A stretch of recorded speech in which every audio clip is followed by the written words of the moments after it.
everyone, and welcome to this February 28, 2022 City Council meeting. Thank you for joining us in this remote meeting format, which enables the City Council to meet, hear from the community, and take care of business while keeping everyone safe.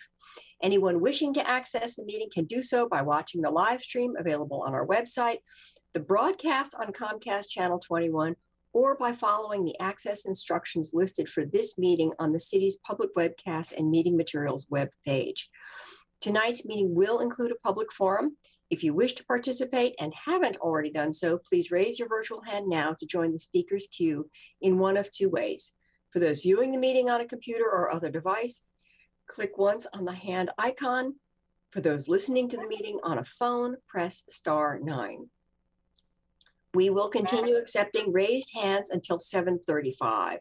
The meeting moderator will disallow any requests to speak that are made after the deadline. You will have 2.5 minutes to speak. As a reminder, speakers have the option of turning on your video when you are called on to speak. As your turn is announced, the meeting moderator will temporarily promote you to panelist status, and you can unmute and turn on your video if you wish. Please use this in a responsible way. Our intent is simply to be able to see each other's faces as testimony is given. And finally, thank you. I see that we have a big list of people with raised hands. Feel free, as always, to contact any one of us individually or together via email or voicemail if there is testimony you were not able to provide or wish to get to us in a different manner. And I am seeing that there are 40 hands raised, and we, just a reminder to all of you who are queued up to speak that we limit the length of the public forum to 90 minutes. So if you are able to use fewer than your 2.5 minutes, that gives a higher likelihood that we'll get through the more or all of those speakers. Generally, it can be hard. So those of you who can shorten, that will be great because it will help everyone speak. And now we begin our meeting with a formal land acknowledgement. Since time immemorial, the Kalapuya people have been the indigenous stewards to our region, building dynamic communities, maintaining balance with wildlife, and enacting sustainable land practices. Following treaties between 1851 and 1855, Kalapuya people were dispossessed of their indigenous homeland by the United States government and forcibly removed to the Coast Reservation in Western Oregon. The city of Eugene is built within the traditional homelands known as the Kalapuya Ilahi. Kalapuya descendants are citizens of the Confederated Tribes of Grand Ronde Community of Oregon and the Confederated Tribes of the Celeste Indians of Oregon, and continue to make contributions in our communities here and across the lands. We acknowledge the inherent political sovereignty of the 9 federally recognized tribal nations in the state of Oregon and all American Indian Alaska Native people who live here. Now, our first item of business is committee reports and items of interest, and I see a couple of councilors' hands raised, and I'm going to switch things up and go first tonight, and the reason is that I have 2 proclamations to deliver, and then a few other comments that I want to make, and then we'll work through the raised hands. So the first proclamation is in recognition of Women in Construction Week. Whereas the Eugene Springfield chapter has distinguished itself for 59 years as the voice of women in construction in Oregon, and whereas the work done by the Eugene Springfield chapter has benefited the state through community development and educational programs, and whereas the Eugene Springfield chapter has increasingly promoted the employment and advance of women in the construction industry, and whereas the construction community represented by the Eugene Springfield chapter has been a driving force in fostering community development through renovation and beautification projects, promotion of skilled trades careers, and a positive vision for the future, and whereas the Eugene Springfield chapter has sought to achieve successful results for Lane County in a cooperative spirit with other organizations. Now, therefore, I, Lucy Vinnis, Mayor of the City of Eugene, Oregon, do hereby recognize the Eugene Chapter number 77 and its many dedicated volunteers for their steadfast work and on behalf and support of women in construction, and do proudly proclaim the week of March 6, to 12, 2022 as Women in Construction Week and encourage our citizens to congratulate the organization on its many accomplishments.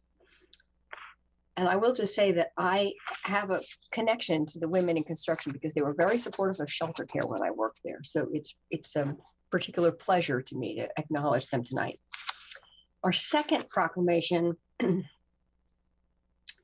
is in recognition of American Red Cross Month. Whereas in times of crisis, people in Eugene come together to care for one another. This humanitarian spirit is part of the foundation of our community and is exemplified by American Red Cross Cascades region volunteers and donors.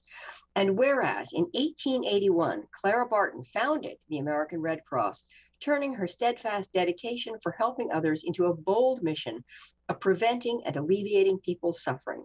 Today, we honor the kindness and generosity of Red Cross volunteers here in Eugene. They join the millions of people across the United States who volunteer, give blood, donate financially, or learn vital life-preserving skills through the Red Cross. And whereas in the Cascades region serving Oregon and Southwest Washington, the contributions of more than 2,500 local Red Cross volunteers give hope to the most vulnerable in their darkest hours. The Red Cross does so by providing more than 1,600 emergency overnight shelter stays, along with food and comfort for families devastated by more than 680 local disasters like home fires. Through the generosity of those donating more than 182,000 units of essential blood for accident and burn victims, heart surgery and organ transplant patients, and those receiving treatment for leukemia, cancer, or sickle cell disease, or by supporting service members and veterans along with their families and caregivers through the unique challenges of military life, and by helping to save the lives of others with first aid, CPR, and other skills, or delivering international humanitarian aid. And whereas their work to prevent and alleviate human suffering is vital to strengthening our community's resilience, we dedicate this month of March to all those who continue to advance the noble legacy of American Red Cross founder Clara Barton, who lived by her words, "You must never think of anything except the need and how to meet it." Now, therefore, I, Lucy Vinnis, Mayor of the City of Eugene, Oregon, do hereby proclaim March 2022 as Red Cross Month and encourage all citizens of Eugene to reach out and support its humanitarian mission. And I would add to that, donate blood, because we're in very short supply of blood. It's very easy and it's very fun, and we have very good cookies. And I will just have one more sort of serious comment here. We are all watching the news of the Russian invasion of Ukraine with distress and concern and fear for the humanitarian crisis that aggression is precipitating. We have a particular relationship in that we have a sister city in Russia, Irkutsk, and so there is some conversation about that relationship and what that relationship means. And Councillor Keating is going to speak to this in a little bit, but I thought I would provide just a little context for that. We have been a sister city with Irkutsk since 1988.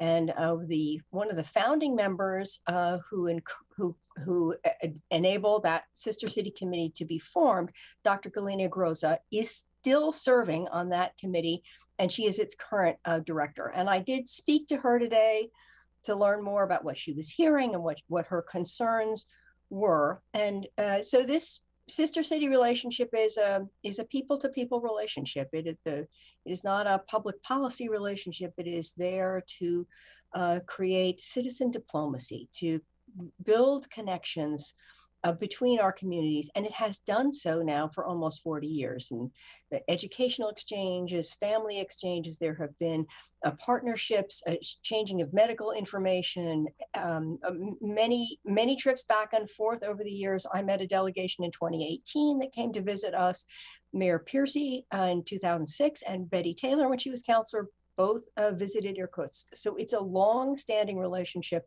and there are many people in this community for whom that is a very important relationship. So with that in mind, as we consider what our response is to the Russian war against invasion of Ukraine, just wanting to place in context that there are many people in this community who have a particular bond to Irkutsk, and we have a longstanding sister city relationship there. So I will turn to Councilor Keating in a little bit, and he can put some thoughts on the table for all of you. So just wanted to tee that up, and with that, I think I'll go ahead and just address you in order. And so Councilor Syret and then Councilor Zelenka. Thank you, Mayor. First, I wanted to just speak in my capacity as chair of the Intergovernmental Relations Committee and ask if anyone has any questions about the latest update. And I guess they can do that by raising their hand or if they're in the queue. I'm just going to give a couple of, excuse me, quick updates on some funding. So a House package was released on Thursday, and in that package, they are allocating $5 million to the city of Eugene to help with our homeless response and $750,000 for cleanup. There's still process that has to happen before that is final passage. Unfortunately, our request for $1 million for our Riverfront Festival was not included in that package, nor was the $5 million we were requesting for redevelopment of the steam plant. So that's disappointing. But I also just wanted to point out that there's some other local funding that's not coming through the city. Lane County is getting money for emergency response, and Peace Village, which is one of the developments that Square One Villages is doing up in the Santa Clara area, has received $3.3 million, and that is a kind of co-op model. It's not exactly, but it's a model where people will own their units and properties, and they will be affordable in perpetuity based on the deed restriction on the land. So that is exciting that they got that funding.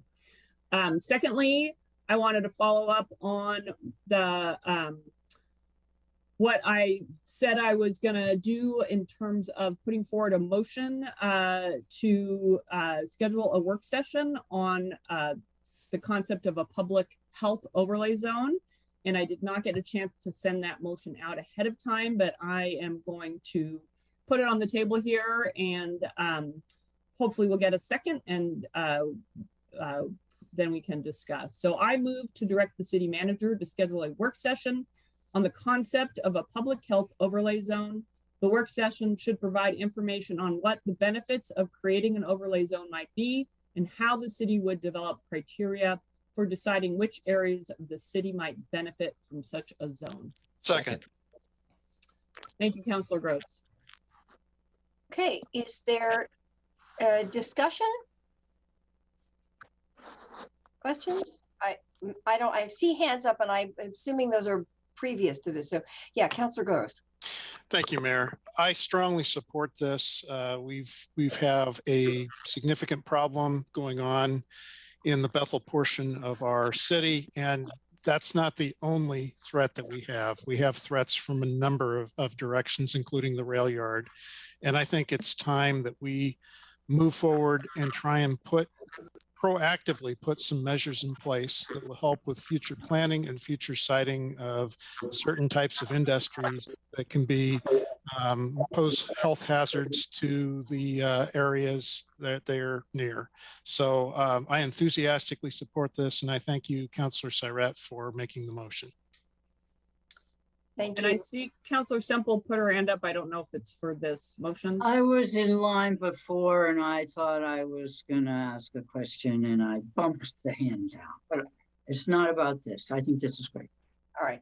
Councilor Evans, did you want to speak to this?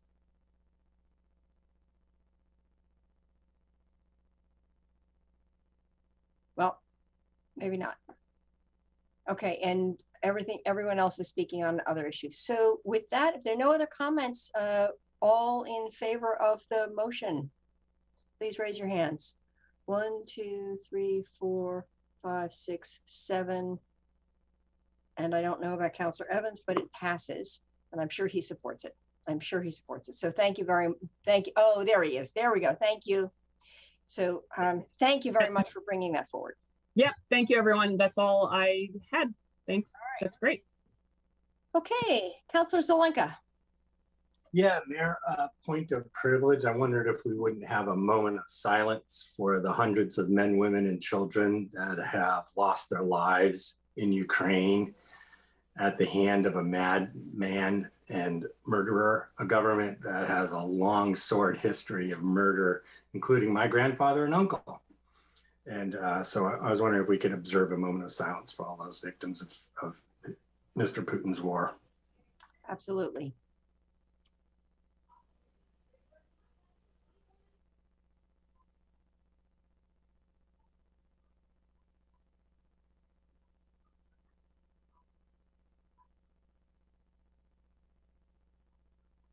Thank you, Mayor. Thank you for that. Let's see, Councilor Keating, I guess you're next. I thought Councilor Semple was okay, ahead of me. We'll say, okay, perfect. Councilor Semple, go for it. Thank you. I grew up in the Cold War, and I find these times incredibly unnerving. In elementary school, we had fire drills where we got to go outside, and we had air raid drills where we went to the interior hallway and put our heads down in the corner by the brick wall, and with the pose of the baby, except we had our hands over our heads. So this situation is just astounding to me that after all this time, this is happening. So yes, I feel for the people so much. And I have so much admiration for President Zelensky and how he has stayed with his people. His family has stayed there. He's out on the streets with a rifle. I'm so very, very worried for Ukraine. And I'm also so thankful to them for being such an inspiration and standing up so well and so quickly. I hope that this community we feel with Ukraine continues, and I hope Ukraine continues as Ukraine. They really have demonstrated community, and that's what we need to save the world. So I'm also concerned about that sister city situation. I thought about that today, but I won't preempt Matt. And yellow and blue are Ukraine's colors. And as they say there, glory to Ukraine. Thank you. Councilor Keating. Thank you, Mayor. Councilor Semple, thank you for the powerful words. And Councilor Zelenka, thank you for the moment of silence. Councilor Semple, I got to compliment you on the sunflower gold and the sky blue, and the thoughtful appearance tonight. A constituent here in South Eugene, a Russian-born constituent, reached out today and got me thinking about our role as a municipal government and what we can do to send a message 6,000 miles away to those under siege. At a bare minimum, colleagues, I think what we can and should do is to explore some semblance of reform is not the right word, but some conversation about our sister city relationship with the Russian community of Irkutsk, and redirecting the funds that largely haven't been used anyway during the pandemic, but redirecting those funds that are part of the Sister City program to potential humanitarian needs as refugees, I'm certain, from the Ukraine, or from Ukraine, let's not call it the Ukraine, from Ukraine, a sovereign government that was invaded last week by the aggressor Russia. I think it's a noble effort, and I really want to thank staff for working with me in the hours and minutes leading up to tonight's meeting to prepare for you a motion. Mayor, I move to temporarily pause the City of Eugene's sister city relationship with the Russian community of Irkutsk and direct the city manager to 1, suspend expending any city funds appropriated in the fiscal year 2022 budget for the Irkutsk Eugene Sister City Committee. 2, return to council with a proposal for how to redirect those fiscal year 2022 funds for humanitarian assistance in Ukraine. And 3, schedule a work session to discuss future sister city possibilities within Ukraine. Second. Okay, I see 3 hands raised. Are they raised on this motion, or Councilor Semple? Take it away. Thought about this today, about our sister city, and what I feel about what it means to be a sister city. Our sister city isn't Putin.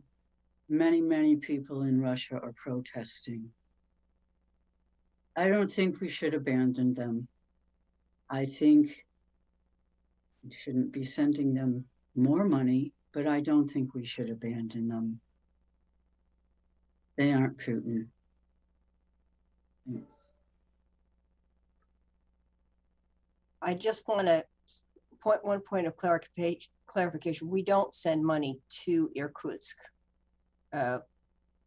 We actually use that funds to support exchange programs. So that's, thank you. That's what I meant. Yeah. Thank you for clarifying that for me. Okay. All right. Councilor Groves. Thank you, Mayor. I've thought about this a lot today too, after reading the heartfelt communication from a Russian-born member of our community. And I certainly understand where he is coming from, but at the same time, I look at the relationship with our sister city as people to people and not government to government. Just like the individual who wrote us is deeply distressed over what is going on back there, that his former country is imposing on Ukraine. I think if we start getting into damaging relationships with people, that almost lets the things that are going on win. And I certainly don't want to do that. I think it's important that we maintain relationships with people. And that is very powerful to me. And so while my first reaction would be to agree with the motion, as I keep thinking about this, I worry about the damage to individual personal relationships that have been formed between people in our community with people in Irkutsk. So thank you. Thank you. Okay, Councilor Sarat, are you wanting to speak to this? Okay. Thank you, Mayor. So I really want to appreciate Councilor Semple's remarks about the war in Ukraine. They reflect my sentiments very much. I appreciate Councilor Keating's, trying to do something, right? And also being responsive to a constituent. But I can't support what I view as kind of the negative aspects of this motion. I can support the positive one. So, I don't feel there is any responsibility on the part of our sister city Irkutsk for this invasion. We have a municipal level relationship with them. They are not the federal government. They had no role. Nobody asked them if Ukraine should be invaded. So I feel like this symbolic act of rebuking them would not be helpful, and it won't help improve the city's attitude towards democratic institutions, which is part of the point of our sister city program. We know, as Councilor Semple mentioned, thousands of people in Russia have risked arrest and worse to go out and protest this war. And I think that should be something we support. So I can't support the suspension of our sister city relationship. So I can't support that part of the motion. I can support a positive act like finding $10,000 from another source, perhaps council contingency or a combo of council contingency and other sources to give humanitarian aid to Ukraine. And also the idea of exploring a sister city relationship with a city in Ukraine, obviously once the current crisis has passed and presuming that it results in a free and sovereign Ukraine as it should. Thanks. Thank you. Now, Councilor Evans, did you have your hand raised for this? Yes. Okay. Why don't you take it away? And then it's like, Alan, I've got you too. Yeah, I think that we're confusing a couple of issues here. I think that I appreciate Councilor Keating's intent around his preamble to this, but I want to remind folks at the end of his statement, he's requesting a work session on this, and I think that that is an appropriate request to have, and hopefully we can have a vote on a request for a work session, because I think that at some point we need to take a review of our entire sister city program, where we have relationships with Kathmandu, we have relationships in Japan. We also had suggested relationships with a city in China a few years ago that really didn't go anywhere because of budget issues. But I think that this is a good time for us to take a step back, look at our sister city program, and really determine what is in the best interest of not only our sister city partners, but what is in the best interest of the city of Eugene, our residents, and those people who have direct and indirect connections to our sister cities across the world, the three that we have, or the two that are, and the possibility of a third or a fourth, if we ever get the budget capacity to have those kinds of relationships continue. Okay, thank you. Let's see, I have Councilor Clark. Did you want to speak to this? Yes. Okay, and then Councilor Zelenka. Yeah, got it. I will, unfortunately, although I appreciate my colleague, Councilor Keating, and what he's trying to do, he's trying to make, as near as I understand it, a value statement about the people of Eugene and what they support and what they don't. And I think that's entirely appropriate, and I appreciate what he's doing. I'm not going to support the motion, though. I don't have any particular grievance with the people of Irkutsk. I think the Sister City program is designed to find the commonalities between people of similar sized cities in nations in distress just like this. And I think this is a good time for us to actually reach out in this circumstance. I think their government is failing them, and they might benefit from other ideas and communication. I'm also, I agree with Councilor Evans that our sister city program probably needs further discussion and its values and points at this time. But for me, there are other pressing priorities to use our meeting time with. So that's not as high on my list. So again, I'll probably not vote in favor, but I wanted Councilor Keating to understand I appreciate his efforts and what he's doing. Okay, Councilor Zelenka. Yeah, the Russian people are not Putin and the federal government. The people of Irkutsk are not Putin and the federal government. And if diplomacy had prevailed here, we wouldn't be in this circumstance of basically mass murder. And diplomacy is critically important. Talking is critically important. Cutting off our relationship, I think, with Irkutsk through Sister City confuses the issue. The issue is not with Irkutsk. The issue is with the Putin regime and the evil atrocities that they're committing on the Ukrainian people. We should actually, as Mike said, reach out to the people of Irkutsk and let them know, if indeed we could. I'm not sure that that's going to happen anytime soon in Russia. we spend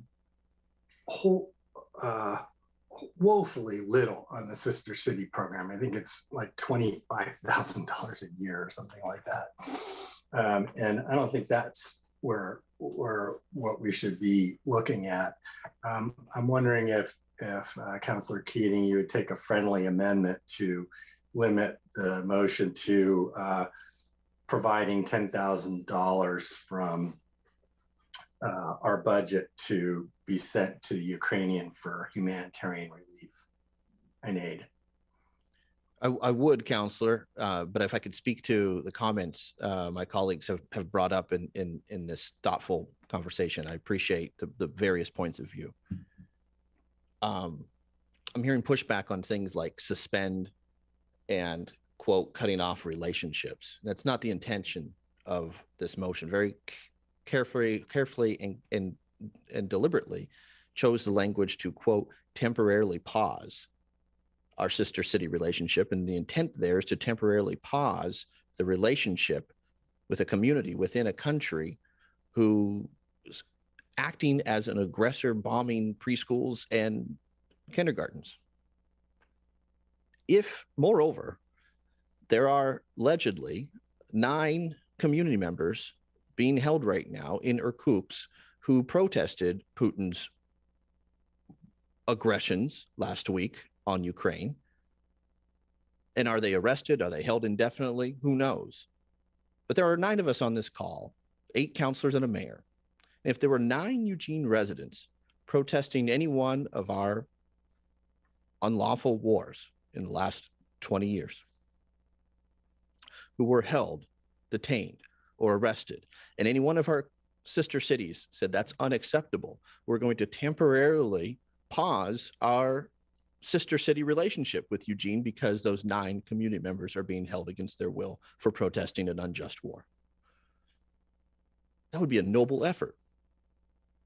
So, colleagues, I can read the room. What I hear is that there are great reservations about severing our ties with Irkutsk. The people of Irkutsk are good people. And the relationship with them, our sister city relationship, is a people-to-people relationship, not a government-to-government relationship. We have a responsibility, I fundamentally believe, to send a message that the war is unacceptable. Counselor, I will accept your friendly amendment if it is the will of the body to advance at least 2 of the 3 proposed concepts, which include, but hopefully aren't limited to, sending the aid, not the aid, sending or reallocating the $10,000, which is minimal completely, toward the humanitarian efforts, and directing the city manager to explore a sister city relationship within Ukraine, possibly Mariupol or Odessa, whatever community needs a relationship to be forged. I'm saddened that I'm not hearing robust support, but I would welcome the friendly to at least advance 2 of the 3 aforementioned concepts. Mayor, my friendly amendment wasn't to reallocate $10,000 from the Sister City program. It was to find $10,000 from our budget. Understood. Other than that. So thank you. Thank you. Thank you. Okay. Let's see. Did anyone else want to speak to that or respond to that? Okay. So Councilor Ye. Sorry. This is a really thoughtful discussion, and I wasn't sure how I felt when it started. And I just wanted to say something because I had the opportunity to visit our sister city in South Korea, Jinju, and their sister city program is different than ours. Ours is very much a community program, right? It's run by community members who, decide what they're going to do with the community, and they have their funding and they're very involved. In South Korea, it was very much a government-run program. And I met government people who work government jobs. So I'm not sure our programs are not the same in different countries. And so one of the reasons I can understand what Councilor Keating is saying is that if that program in Russia runs like the one in South Korea, then it is supporting a government and government officials who are part of this larger system that are making these choices, which makes me a little more inclined to support his motions than if the program was run like it is here in Eugene. And I don't know what the solution is, but I'm willing to support $10,000 being reallocated and whatever. Oh man, what was your second one? Was the wording? The wording was okay with me for the second one as well. Apologies. Point of information, Mayor. Councilor Zelenka made it clear it was not to reallocate. It was to simply find a new funding source. So the sister city program remains whole. Is that correct, Councilor? Great. And in accepting and you accepted that, in accepting that, it doesn't do anything to the aforementioned pieces of the proposed resolution to temporarily pause our sister city relationship or direct the manager to schedule a work session to discuss future sister city possibilities within Ukraine, correct? No, my intent was to have the motion only be about reallocating, only be about allocating $10,000 for Ukrainian humanitarian relief and aid. Understood. If that's only, I misunderstood entirely, Councilor. My apologies. If your motion is to insert just finding aid, finding the humanitarian aid, and not looking at that larger piece, I can't accept that. I think that there are some critical components to what's on the table. So as you approach a vote on this, I do want to, this is going to have to come back to you one way or the other anyway. I think there's going to have to be some research into determining who we would send that aid to, what capacity there is to do that. I think that Councilor Evans is correct that this is one sister city. The whole sister city program has been, has struggled to stay alive through COVID. So there is a lot to discuss about sister cities, and this is a point in time. So, I guess I would suggest that that this maybe just consider the first conversation, just that looking towards a work session and looking towards more information about how and to whom you might donate some humanitarian funds is sort of this sort of appropriate level of action right now. So just putting that out there. All right, I see Councilor Zelenka and Councilor Surratt both with comments, so take it away. Yeah, I would move to substitute a motion to have the city manager investigate how we can send $10,000 from our budget, other than the sister city program, to Ukrainian humanitarian relief and aid. Second.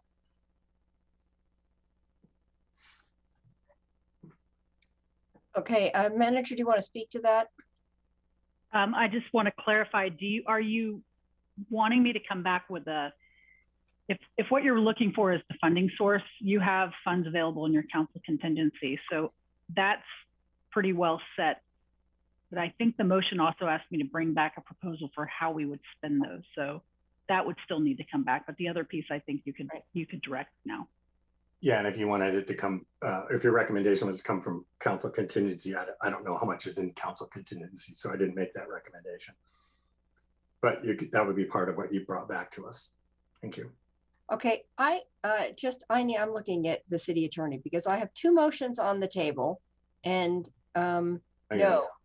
Just the ones. You have Councilor Keating's main motion that was seconded, and then right. Now you have Councilor Zelenka's motion to substitute. Oh, motion to substitute. Okay, yeah, gotcha. An amendment in its entirety, okay. And I believe that was seconded by right. Gotcha. Thank you. Right now we're talking about Councilor Zelenka's motion. Motion to substitute. So Councilor Surratt and Councilor Keating, you both want to speak to that motion to substitute? Yes, I was going to make the motion to substitute. So okay. Thank you, Councilor Zelenka.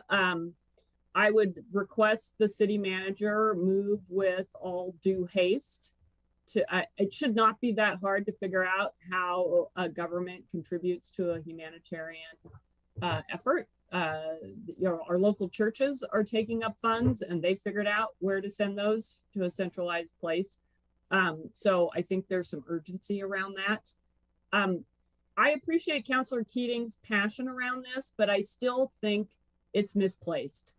I think it is a misplaced impulse to basically, essentially, rhetorically smack down a city whose residents have zero control over what is happening right now, and who may have even sent young men to die in this war who did not choose to go, but were forced to. We know that Russia is not a democratic society. We know that the residents there did not choose Putin through free and fair elections. And he is not only raining down a humanitarian crisis on another country, he is raining it down on his own people through what he is doing. And I do not see any benefit in us even temporarily suspending our relationship with this sister city over this situation. I don't think it accomplishes anything positive. And so I'm obviously supporting the substitute motion because I think we should contribute something, and $10,000 is meager, but at least it is a contribution towards helping the people who are currently under attack. Okay, Councillor Keating. Thank you, Mayor, and thank you, Councillor Syrat, for the passionate words. Colleagues, there were 3 elements to my original proposal, and this substitution amendment in its entirety looks at number 2 in regards to finding funds for humanitarian reasons. And I'm going to support that if, please, you'll accept an amendment to, quote, schedule a work session to discuss future sister city possibilities within Ukraine and our larger sister city program, end quote. I don't want to accept that because I think it's premature. I don't know that Ukraine's going to exist the way that we think it exists today in a week. So I think that eventually I'd like to get to where you're going, Councillor Keating, but right now I think that's a premature effort on our part. Okay, fair enough. So you're not accepting it as a friendly. Then, right. Colleagues, I may submit a written poll about the sister city program as a whole. So please don't be surprised when I do, because I think that just the very kernel of this conversation has illustrated to me that we should probably be either reinvesting and re-exploring as we come out of the pandemic what it means to be a sister city. And I think that's a worthy conversation. While I didn't get what I wanted at the top of this conversation, I'm not going to let perfect be the enemy of the good, and I will support finding funds for humanitarian reasons for those most in need. Thank you. Okay, thank you. So Councillor Semple. Just real quickly, I would support a poll for a work session on sister cities. We haven't talked about them in 5 years that I've been councillor, but I hold them dear to my heart. I think the connection is vital, and so does former Councillor Betty Taylor. So I'm in favor of that, but that can come later. Thank you, everybody, for working on this. Yeah, thank you very much. So all in favor of the motion to substitute, please raise your hand. Can you just read it one more time? Yeah. Have the city manager investigate how he can send $10,000 from our budget other than the sister city program to Ukrainian humanitarian relief and aid. Okay. All in favor of the motion to substitute, please raise your hands. 1, 2, 3, 4, 5, 6, 7, 8. Okay, and all that's approved. So, and now for the motion as substituted. All in favor, please raise your hands. 1, 2, 3, 4, 5, 6, 7, 8, and that passes. Thank you very much. It was a very important conversation to have. Appreciate you bringing it to the table, Councilor Keating, and the thoughtful response. And so I'm assuming we are done with committee reports and items of interest. Thank you. So I'm ready for consent calendar.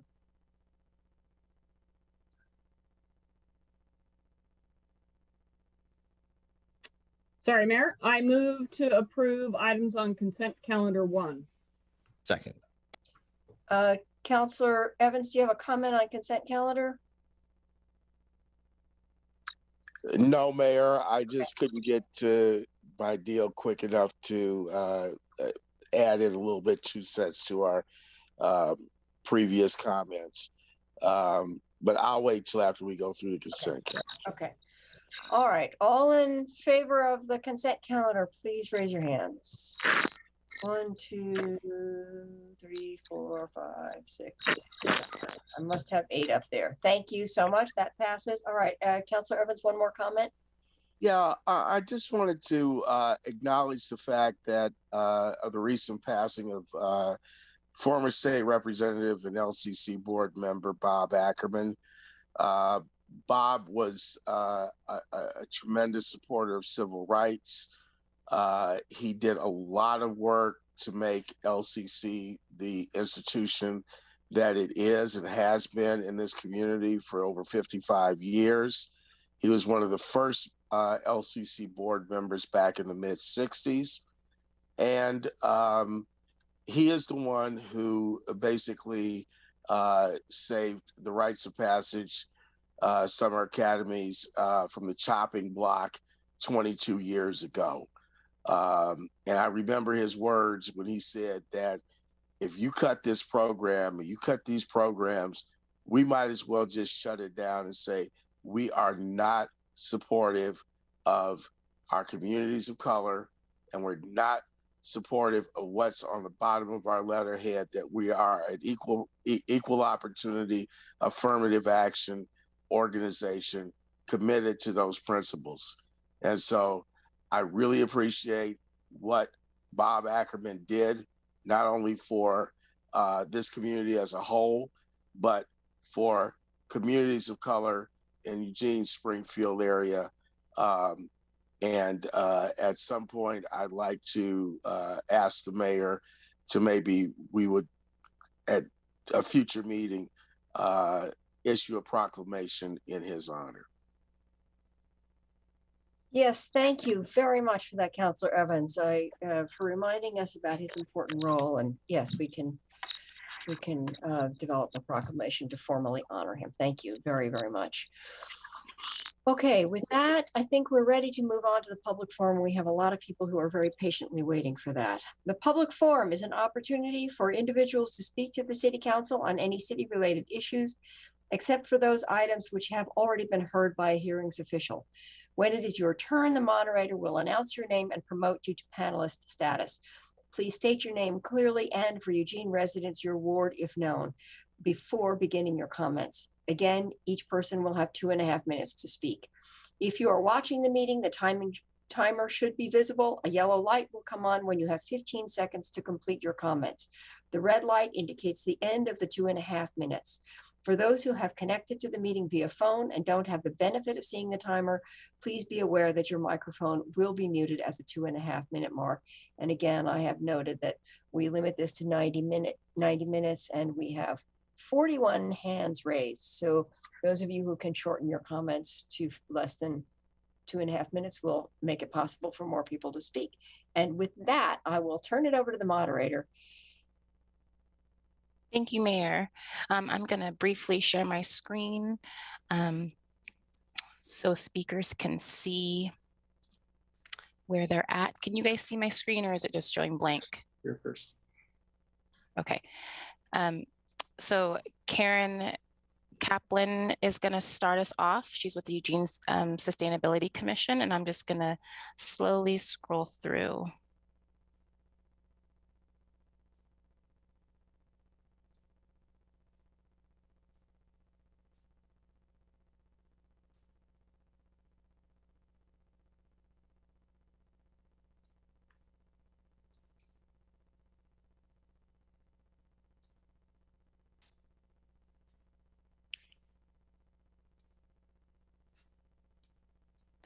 So it'll just be one moment. Here we go. So it's going to be Karen Kaplan, followed by Martha and Peter Dragovich, followed by Kaylin.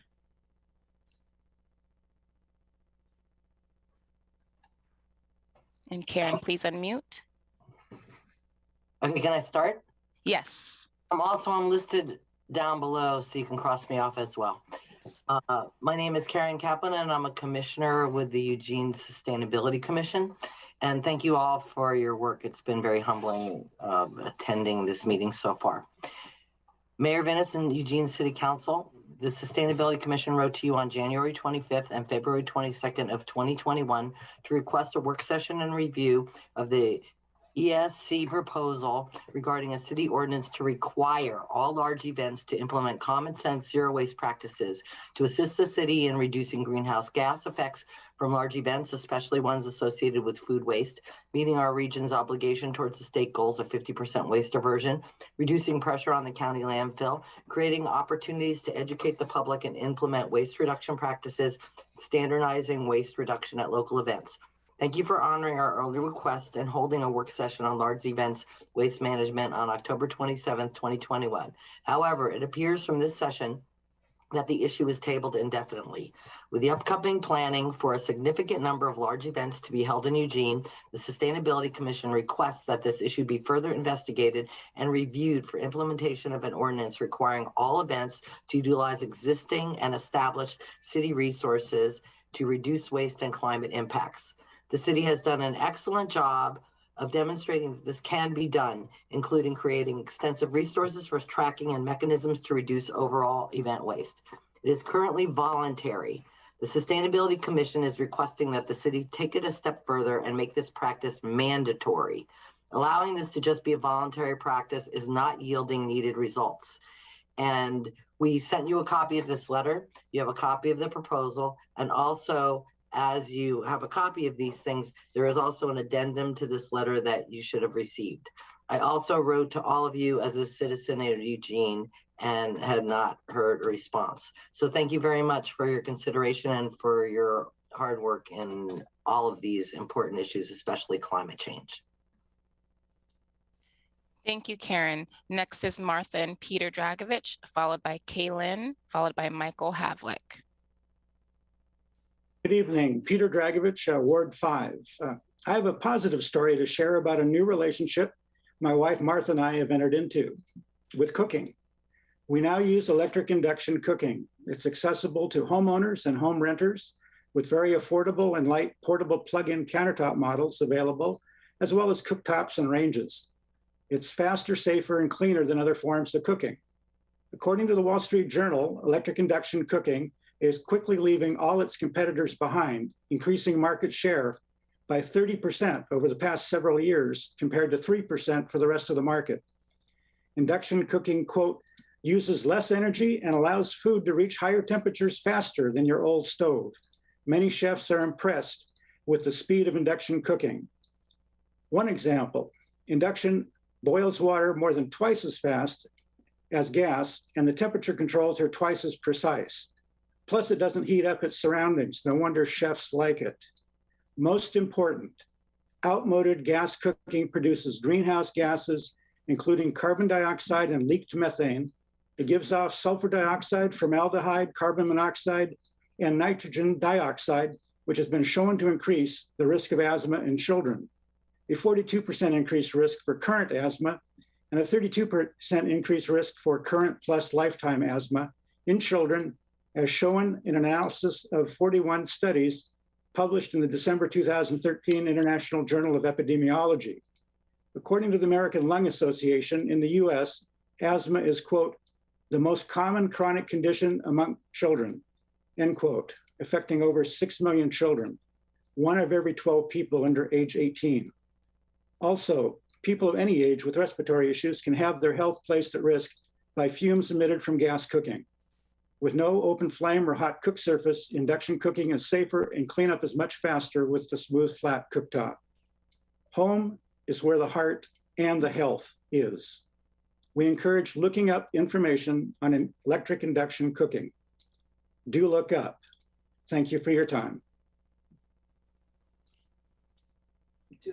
Thank you, Peter. Next is Kaylin, followed by Michael Havlick.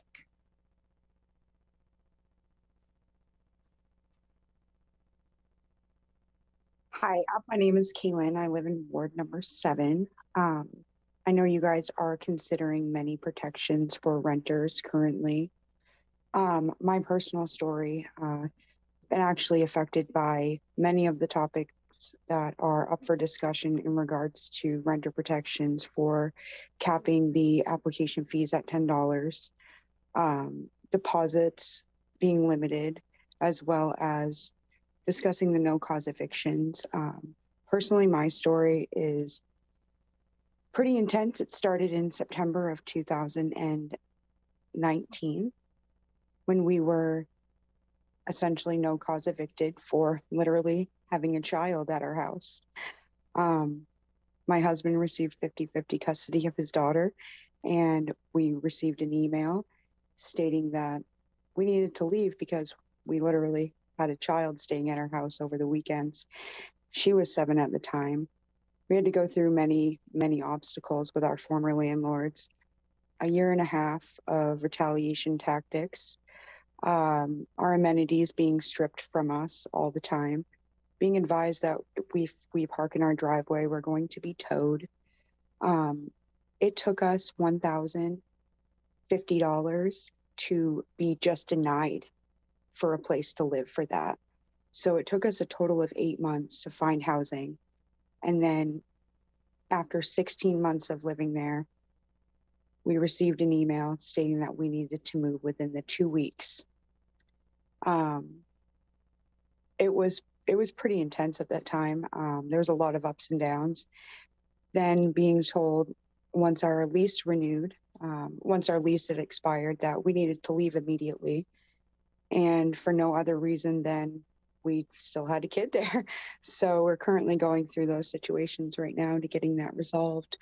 But the amount of protection that's needed is super important for the stability and the sanity, basically, of everybody in the city, because if you don't have a stable home, the level of your stability is definitely going to be implemented by that, and it's going to be affected dramatically.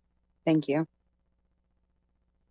Thank you, Kaylin. Next is Michael Havlick, followed by Scott Zakarian and Jacob True.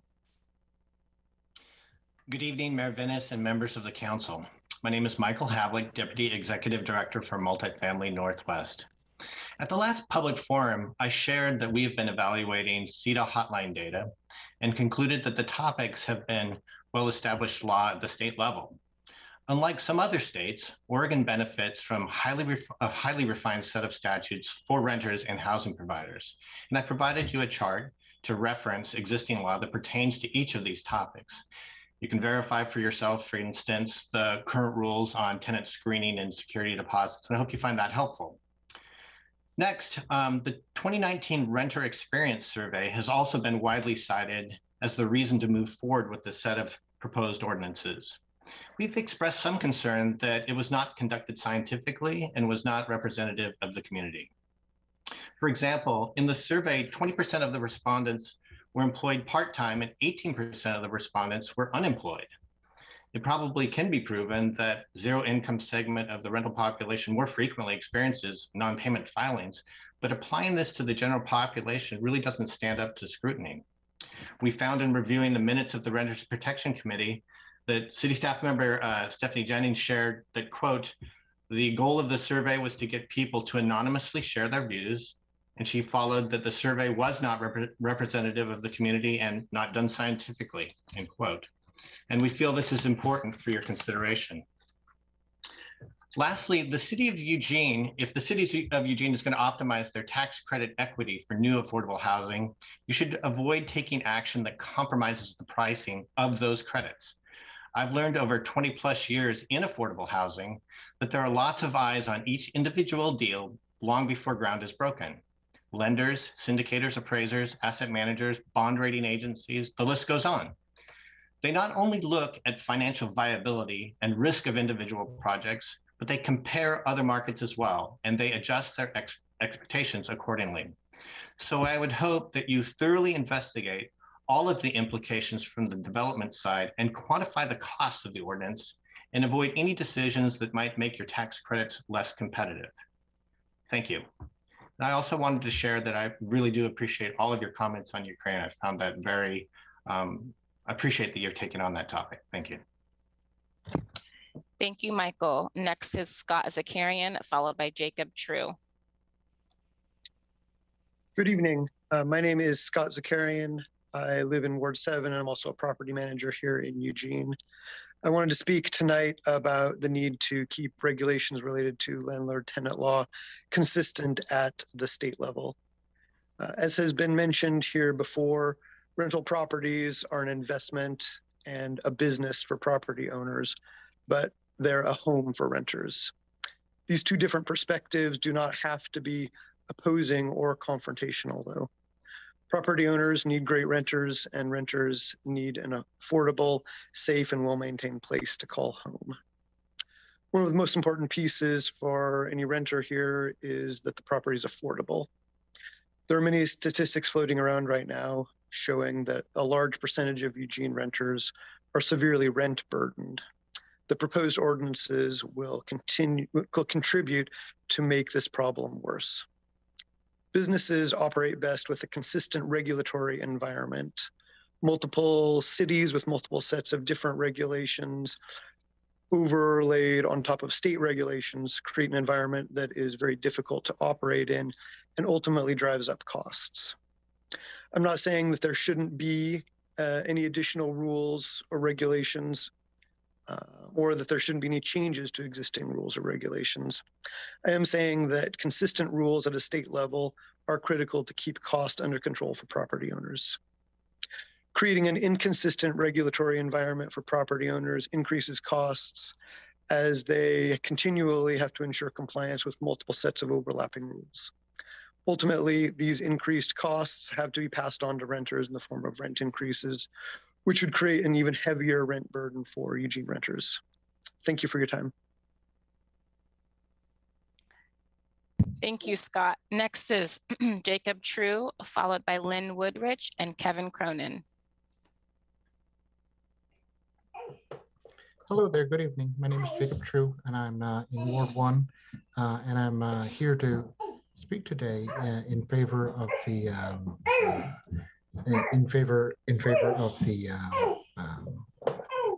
the renter protections being discussed today, and I wanted to share my story a little bit about my experiences as a renter.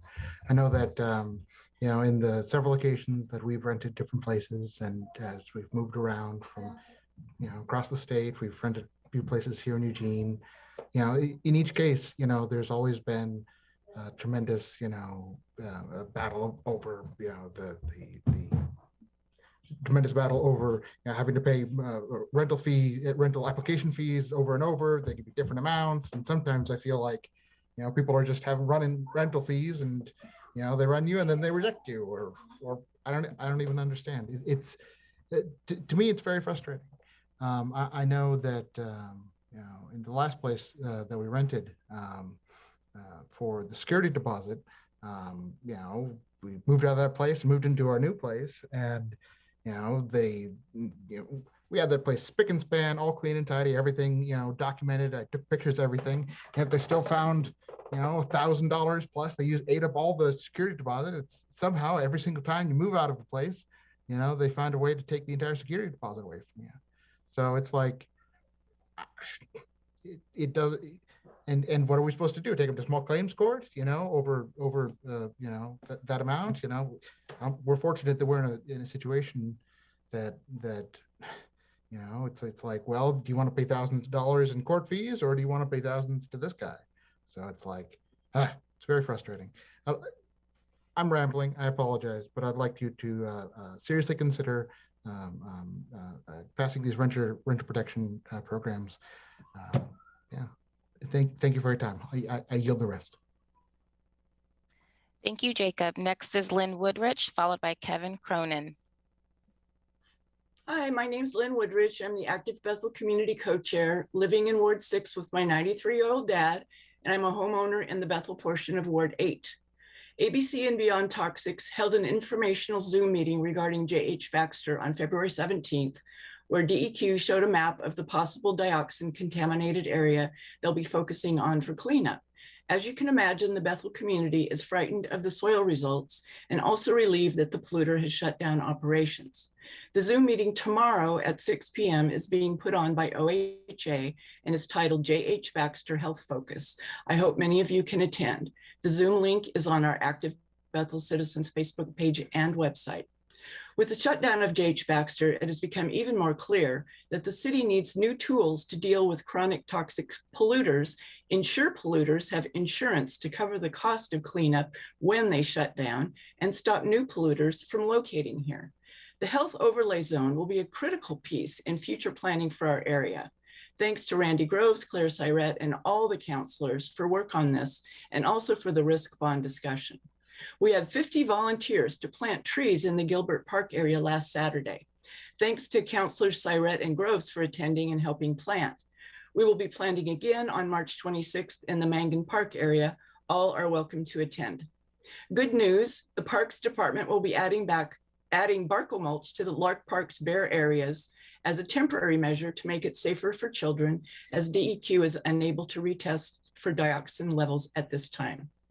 The comments we're getting from residents as we talk to them about trees is that they are upset that they have to pay for the sidewalk repair for the 2 large street trees that were planted many years ago. That shouldn't be the homeowner's cost. The city planted the wrong trees and they should repair the sidewalks. I'm reminding you of the importance of an area plan for Bethel with a health overlay zone. We've been neglected for 40 years and the neighbors need to have a voice in the future of Bethel. Thank you. Thank you, Lynn. Next is Kevin Cronin, followed by Todd Boyle, then Joanne Shatola. Hello, everyone. My name is Kevin Cronin, and for the record, I'm a renter, and I live in Ward 8. I'm here today to urge you to pass the full slate of tenant protections and displacement prevention assistance. I'm part of a community group that has been circulating a petition in support of these reforms. In less than 2 weeks, we've gathered more than 600 signatures representing every ward in Eugene. These voters join the course of community organizations that have passed a resolution in support of displacement prevention assistance, including the Lane Central Labor Council, the NAACP, Church Women United, and the Sierra Club, and many, many more. Our public policies have allowed the homeless and renter crisis to persist for years on end. We have created homelessness on a systemic level, a societal level, and on a scale that has not been witnessed since the Great Depression. These reforms listed in Protecting Eugene Renters in Transition and Displacement Prevention Assistance do 2 things. 1, they reduce and remove barriers to exiting homelessness. 2, they prevent homelessness from occurring when people are displaced on short notice.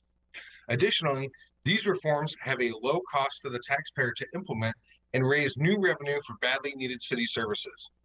Opposition to these reforms continue to repeat the same tired messaging anytime meaningful solutions are presented.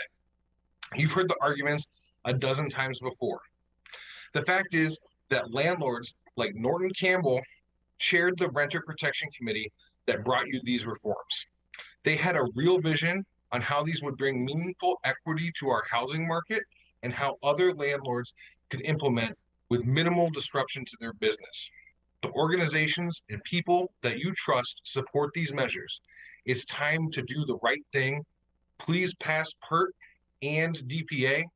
Thank you so much for your time. Thank you, Kevin. Next is Todd Boyle. Thank you, Mayor and Council. I am Todd Boyle. I'm in Ward 2, and I came to comment on the Middle Housing Code amendments from the point of view of lowest income people in Eugene. And I support the planning staff and the excellent work they've done on that. So there's like 40,000 people in Eugene living on less than $1,200 a month, something like that. And they can afford rents between $300 and $600 a month, or the equivalent capital cost. So We need thousands of units, new units being built that cost less than $100,000, or really more like 50,000. And that means 300 to 500 square foot, like tiny houses or apartments or efficiencies. The typical tiny house trailer is like 200 square feet. There's 5 of them just in our neighborhood, and they cost about $15,000 each to build. I interviewed all of them, and owners love them. And so the greatest gift of the middle housing code amendments to low income people is that you're allowing new middle housing to be separate buildings instead of everything being attached, you know, like a typical fourplex would be attached. Because what this allows is that you can take an old house and put 3 tiny houses around it and actually even subdivide the land and not have to tear down any housing. And you can end up below $100,000 per unit, and it will look just great. The second great thing that you're doing is, of course, the land division, which I just mentioned. Let's say on here. But the third thing is allowing the middle housing types on all residential lots, not just on some areas, quote, areas. That's great. Don't let go of that. Okay, so the bad things about the MHCA, you're giving incentives for units up to 900 square feet. Those will be over $200,000. They won't do anything for low-income people. I oppose that. The incentive levels should be like 400 square feet. You're giving incentives for the 1059 Willamette for units that are below 400 square feet. And so that's appropriate living size. And also, low-income people don't need 42-foot heights. They only raised it by 5 feet, but it created great inflammation. We don't, you know, low-income people don't need units in a 42-foot high building. That's not for low-income people. And finally, I oppose giving the low-income incentives at 80% of AMI. That's like $40,000 a year people. Why not take it down to 50% of AMI or something like that? Or just before you give incentives, make the units be below 400 square feet. That would be an appropriate level to be giving taxpayer incentives. Thank you very much. Thank you, Todd. Next is Joanne Shatola, followed by Catherine Dunn, and letters CEWFDXB. Thank you. Mayor and Council, thank you. I'm Joanne Shatola from Ward 5. I have rentals in Wards 1, 5, 7, and 8. A great deal of us are not professional landlords. We have day jobs. We work to receive a paycheck so we can make our mortgage payments. We have chosen an investment in real estate. We want to rent, hopefully to a tenant who stays for a long time. If we make a wrong choice in a tenant, we want to have an available method to terminate tenancy, and we should not have to pay for that error. Our pockets are not as deep as you think. Sometimes tenants are not forthcoming, or they actually lie on their application. Let's consider landlord protections, or at least not landlord restrictions. We want to choose correctly for an optimum result. If we don't choose correctly, we need an avenue to remove the tenant. Evictions are costly for landlords. The tenant advocates are presenting problems to council. Please know the information presented sometimes happens, but it's not the norm. Tenant advocates want us to pay for valid no-cause evictions. No. This is critical for you guys to understand that no-cause evictions can only be done in the first year of tenancy. Both landlords and tenants are adapting to a new situation in the first 12 months. If a tenant doesn't like their choice, they give us a 30-day notice anytime, no issues for them, but it causes big financial burden and all kinds of burdens for us as landlords. We have to go through the whole re-renting process.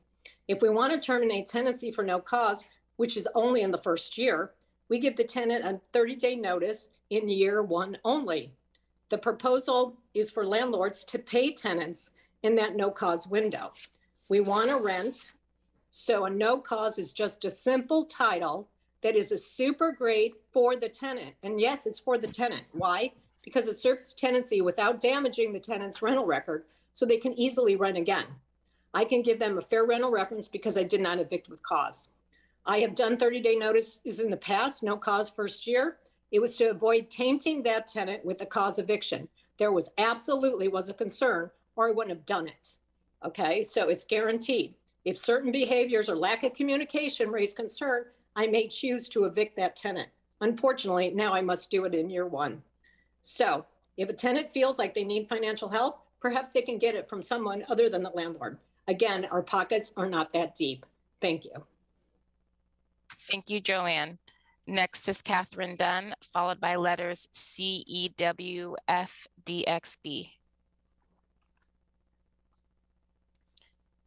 Can you hear me? Yes. Thank you. This is Catherine Dunn, Ward 5. Good evening, everybody. I'd like to urge the council to postpone a decision about the proposed renter protections because I believe we need valid data to make such important decisions. The wrong decisions would have a negative impact on our rental housing market, and that would be for renters, landlords, and our entire community. We must have data to validate genuine problems and determine how widespread those problems are before we can finalize solutions. We can't just take for granted that complaints we're hearing are valid and create laws based on that assumption. We continue to hear complaints from renter advocates. However, those complaints, some of them, well, not all of them, are unverified. Some of them may be true, but they're all unverified. And there's always two sides to every story. I understand there may be bad apples among landlords, just as there are maybe bad apples in any large group. We do have existing laws for virtually every problem that has been expressed. What we don't have, it seems, is a way to enforce those laws. Maybe that's where we need to focus. We do have small claims court that both renters and landlords can access at a low cost, or perhaps the council wants to go further and have a way to lodge more formal complaints before going to the small claims court. Complaints could then be investigated and a finding made. That would also allow us to collect better and more helpful data. The cost for this should be absorbed by the city, as landlords are not responsible for the housing shortage, and nor are they responsible for homelessness or those on the verge of homelessness. Cities are ultimately responsible for the low amount of housing. So it's unfair to single out a group of landlords and legislate against them regarding this matter, nor should they be forced to pay for the entire cost of solving our housing issues. I'm sure the council is hoping to move forward with the proposed ordinances before summer. However, I suggest the council postpone a decision and work with local landlords to come up with less harsh, more creative, and more viable solutions. You have worked with renter advocates already. You have worked with a minority of property managers, just 3 as I understand on the Housing Policy Board. But we would welcome the opportunity to work with you and help create and at least give you ideas for more helpful solutions that would be good for all. Thank you. Thank you, Catherine. Next is CEWFDXB. Please make sure to state your full name and ward if known, followed by Chris Wigg and Nicole Noceto.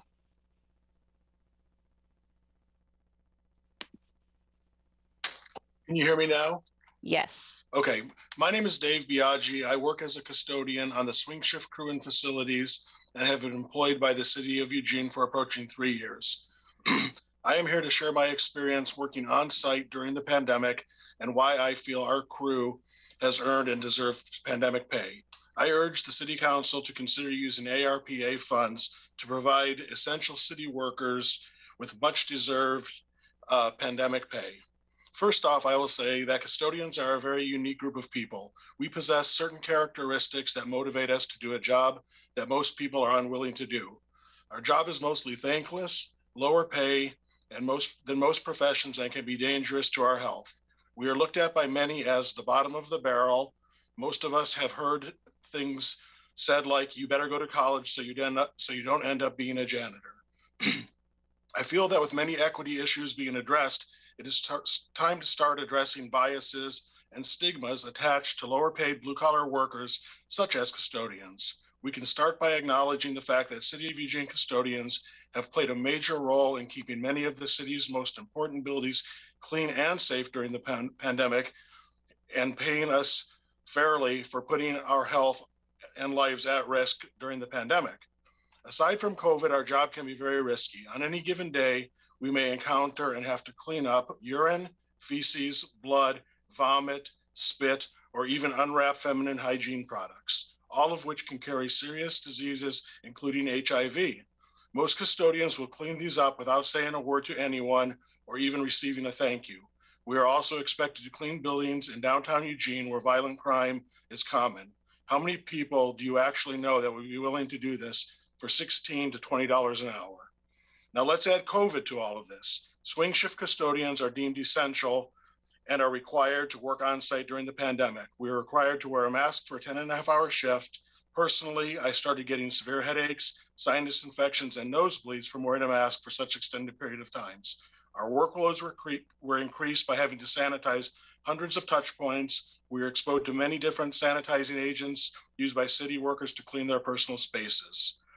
We were not able to work from home like many others. I firmly believe that this is way above and beyond our normal job description. Therefore, we should be paid accordingly. I'm running out of time, so I'm going to end it there. Thank you, Dave. Next is Chris Wigg, followed by Nicole Nosetto. Good evening, Mayor and councilors. My name is Chris Wigg. I live in Springfield, but before I lived in Springfield, I lived in an apartment in downtown Eugene in Ward 1, and I work in downtown Eugene at the corner of 10th and Oak. And I want to say thank you to the last speaker for his hard work that I do see the conditions that you are working in, sir, and you do deserve pandemic pay. I'm here tonight to ask councilors for you to support the PERT and DPA renter protections. I'd like to speak to you as the chairman of your party, 8 of the 9 of you. The platform for your party says specifically, and I quote, support strengthening protections for renters through inclusionary zoning, reasonable notice for no cause evictions and rent increases, rent stabilization, relocation assistance, just cause evictions, and deposit recovery protections. Many of you have come to the Democratic Party of Lane County and other groups where I am involved and voiced your support for, if not specific renter protections, at least general ones. And I think that this is the time to take action in support of your professed values and the values of your party. Furthermore, I would like to speak as a former member of the Eugene Rental Housing Code Advisory Committee for 2 years, and then I served on the Housing Policy Board for 2 years, and I left that group when I bought a home in Springfield. I was no longer a renter and no longer a suitable renter's advocate. But I urge you not to listen to the calls and to heed the crocodile tears from those who ask you to delay. This suite of proposals has been in the works for more than 5 years. I've been working on it for 5 years with some of you, Councilor Zelenka, Councilor Surratt. We've been working on this together for a really long time. Kevin mentioned that Norton Cabell was a landlord who saw the value of renter protections. This debate has outlived Norton Cabell. He died waiting for this to happen. And it's a travesty that it went down that road. And I urge you to take action as soon as possible, pass these protections, and follow through on your commitment to stand for working Oregonians who live in Eugene. Thank you very much. Thank you, Chris. Next is Nicole Nosetto, followed by Pavel Gupinikin, followed by Rob Zako. Hello, my name's Nicholas Smith. I'm on my wife's Zoom. So yeah, for the record, my name's Nicholas Smith. I live in Ward 1.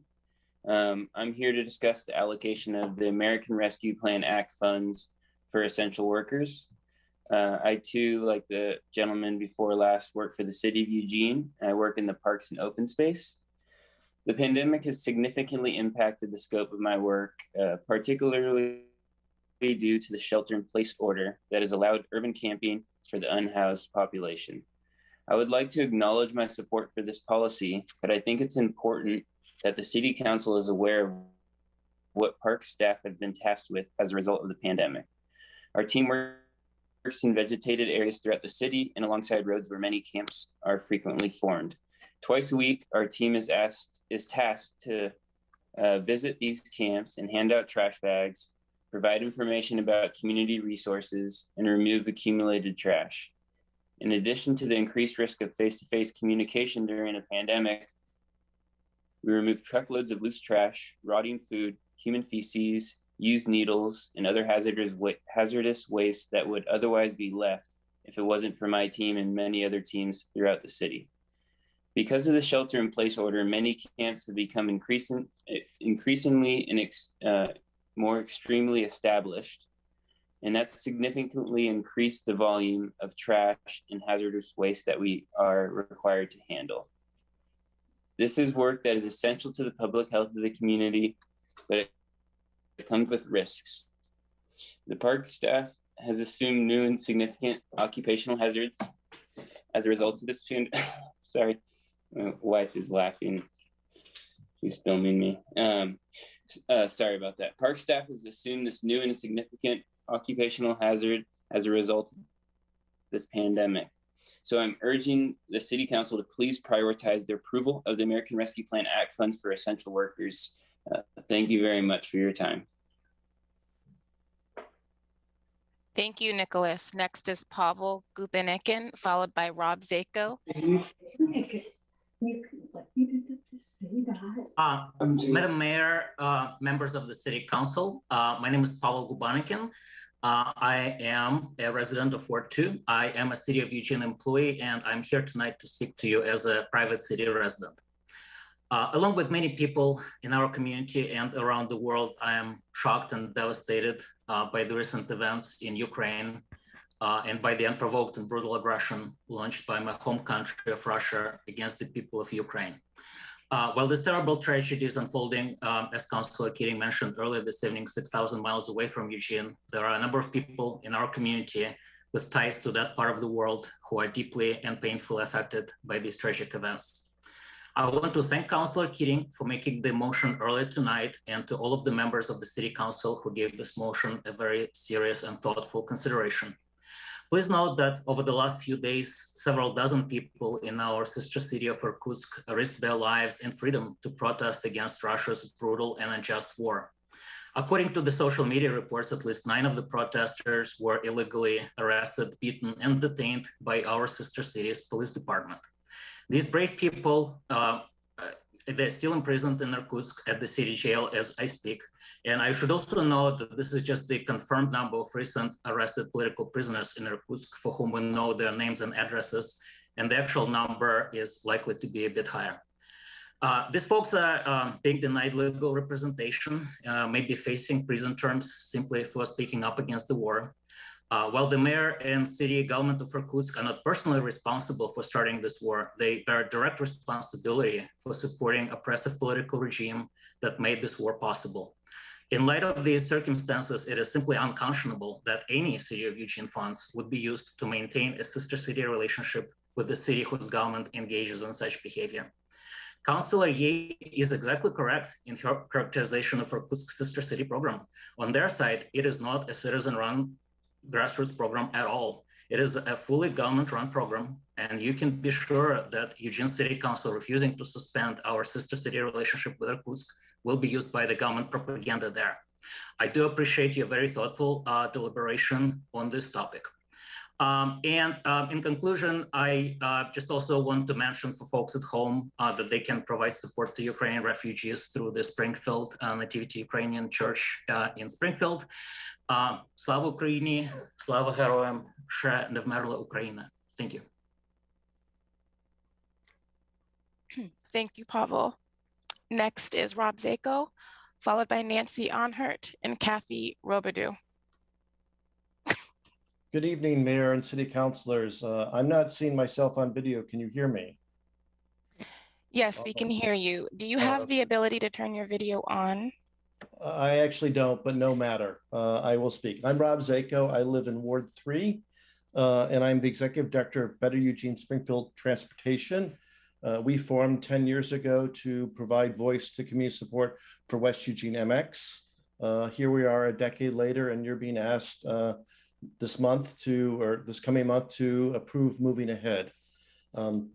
My board president, Alexis Biddle, and the CEO president of the Eugene Chamber have a guest viewpoint that will be published in the Register Guard this coming Thursday, in which we try to explain moving ahead in 725 words. I'm going to try to do it a little bit shorter here. So let me start. Mayor Venus, you were right when you said today the issues are about safety and equity. We need roads that work for everybody, that people can get where they need to go safely and conveniently.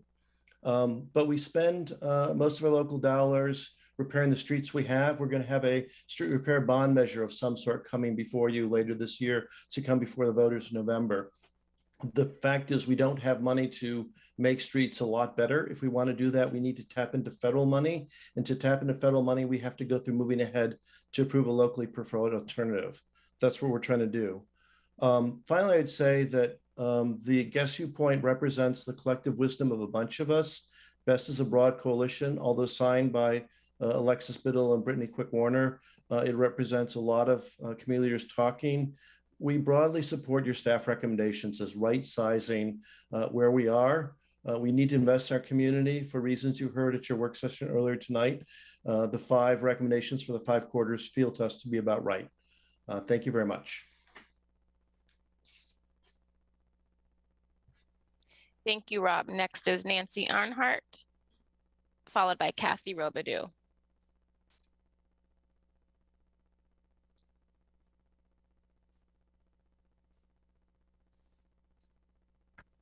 There we go. My name is Nancy Arnhart. Can you hear me? Yes. I'm from Ward 2. Thank you, City Council members, for the mandate to electrify new construction in Eugene starting January 1st, 2023. There are several major development projects planned in Eugene in the near future. Please be sure not to postpone this mandate at this pivotal time. The methane in natural gas is a greenhouse gas 84 times as potent as carbon dioxide. The good news is that if methane is not added to the air, the methane already in the atmosphere will break down over a 20-year period to much less harmful components, with the effect of reducing the content of this powerful greenhouse gas in the atmosphere. The next 20 years are critical for avoiding the most catastrophic effects of climate change. Thus, keeping natural gas from the planned new construction comes at a critical time. If methane burning systems are designed into the new developments, over the next 20 years, they will contribute to a worsening climate change, both in burning methane to carbon dioxide and in inescapably leaking methane into the air. A recent Stanford University study also showed that gas stoves pose a health risk. The author's synopsis of this study said, and I quote, "Natural gas cooking appliances release methane primarily through small persistent leaks and nitrous oxides while in use, damaging the climate and degrading indoor air quality." Again, thank you.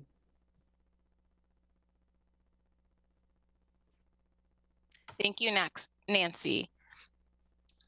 Next is Kathy Robidoux, followed by Arbery Berrybolt. And I apologize, we are getting an error on Zoom when we're trying to move people over to panelist. So right now I'm just able to give you permission to speak and not use your video.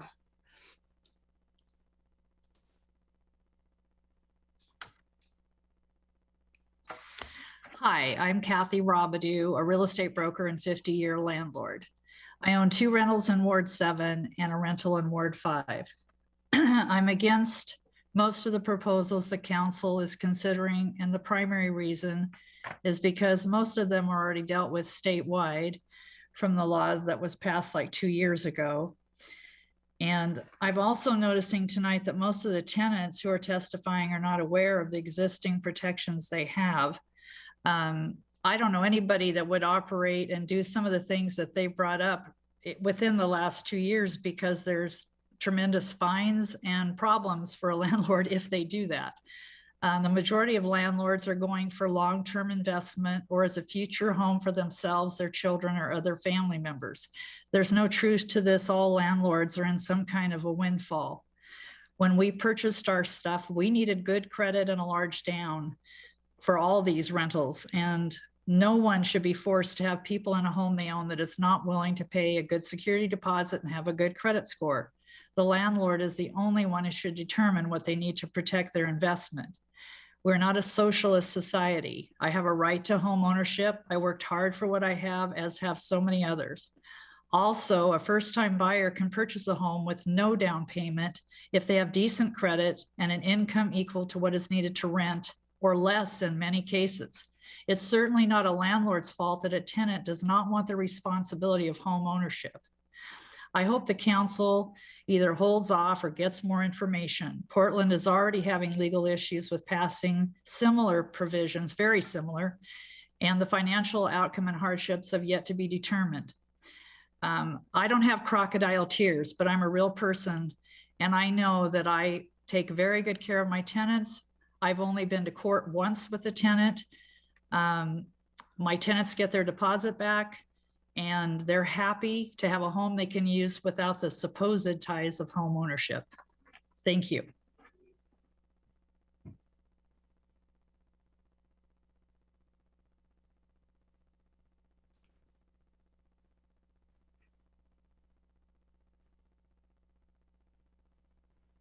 Oh, I'm sorry about that. Next is Arjorie Arbery Berrybolt, followed by Jason Evans and Shava Cronin. Hello, Mayor. Hello, councilors. Thank you for having us here tonight. I'm super excited to speak with you this evening.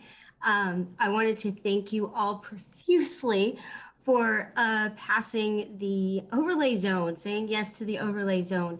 That is the reason that I'm here to speak with you tonight and to represent the Bethel community. We have spoken with many of you about the devastating impacts of the industrial facilities in West Eugene, particularly J.H. Baxter. J.H. Baxter, a known polluter for decades, has finally shut down to the benefit of the community. However, the owners of the facility are now trying to abandon the site and avoid responsibility for paying for the cleanup of the facility and the surrounding properties that they polluted with dangerous chemicals, including dioxins, a known carcinogen. What we are hearing expressed from the community is mostly positive, tentative, but positive so far. The community is ready to rise up and face facilities like this head on. This was proven by influencing the shutdown of this chronic polluter. We have seen that change is truly happening, and that has been felt by the folks in the Bethel community through experiencing the clean air that they have been breathing since January 31st of this year.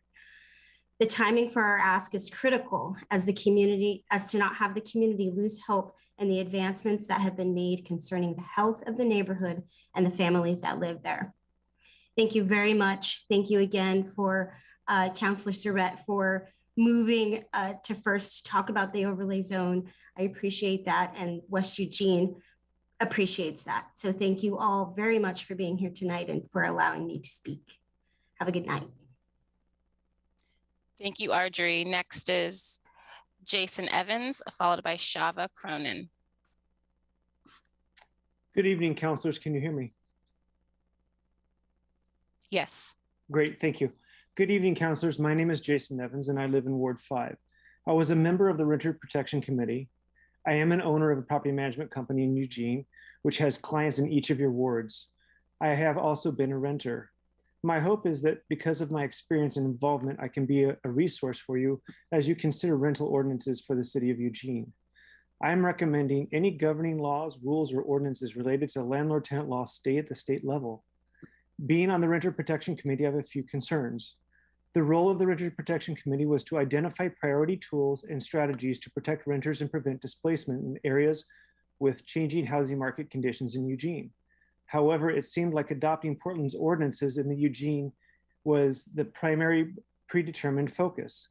This committee began when Portland was just implemented their ordinances, so there was no time to vet them for access, equity, effectiveness, or even unintended consequences. Additionally, I was told that council wanted a solution and that we needed to hurry up and make a recommendation. Of the 10 committee members, 7 of them were vying for ordinances from the beginning. The chair of the Renter Protection Committee made an appointment with me to meet early on and asked multiple questions related to how I felt about the Portland ordinances. I was asked specifically if I was okay with at least one of them. That was unfortunate or uncomfortable. The Renters Experience Survey was deemed a questionable survey that focused on a small sector of the market. The quality of the questionnaire and the sample size have been in question, and yet it's still referenced as a source or the source to the City Council. After the Housing Provider Subcommittee met and created alternative solutions to the proposed tenant subcommittee proposals, we were instructed by the chair that the multi-page document we provided was not good enough and that it needed to be given another try for a subsequent meeting, and we did. Unfortunately, it seems like the input of the 3 professional managers on the Renter Protection Committee was marginalized and ultimately disregarded. I am concerned about the implementation of even one landlord-tenant ordinance in Eugene and the effects on the entire market now and in the future. Please note there have been significant statewide changes to screening, and House Bill 4125 pertaining to the screening is under consideration in the short session. In this area, please go to the state to make uniform changes from the top down. Thank you. Thank you, Jason. Next is Shava Cronin, followed by Brianna Para, then Lisa Arkin. Hi, good evening. For the record, my name is Eva Cronin and I live in Ward 7. I'm a homeowner. I've rented rooms in my home at one point so I could help pay the mortgage. I am in full support for the full slate of renters protections, PERT, BPA, and the consideration of a compensation fund for small landlords. I have several friends who are mom and pop landlords. They own 1 or 2 properties. They keep the rent below market rate. They upgrade the weatherization factors like upgrading the windows, putting in ductless heat pumps. They are good landlords. They have good relationships with their tenants. I also work with low-income families at Head Start of Lane County. So I feel I have a unique perspective.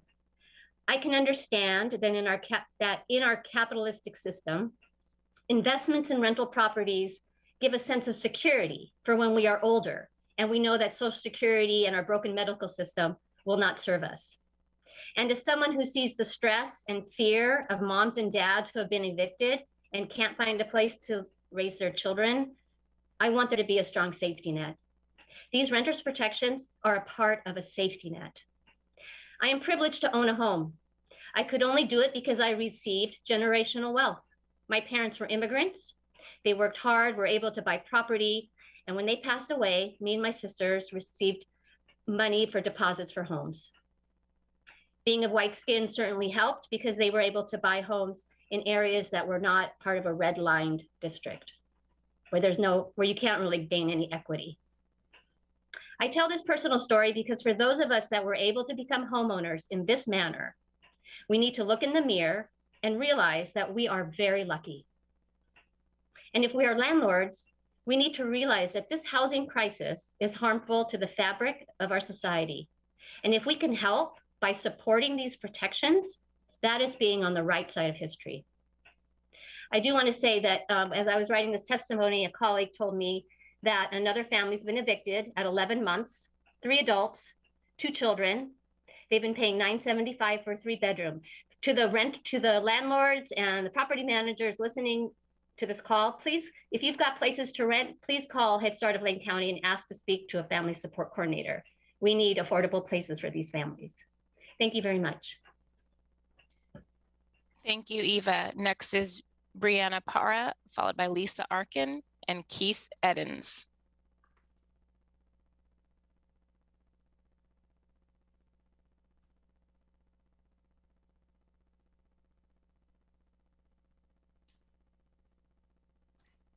Brianna, please unmute.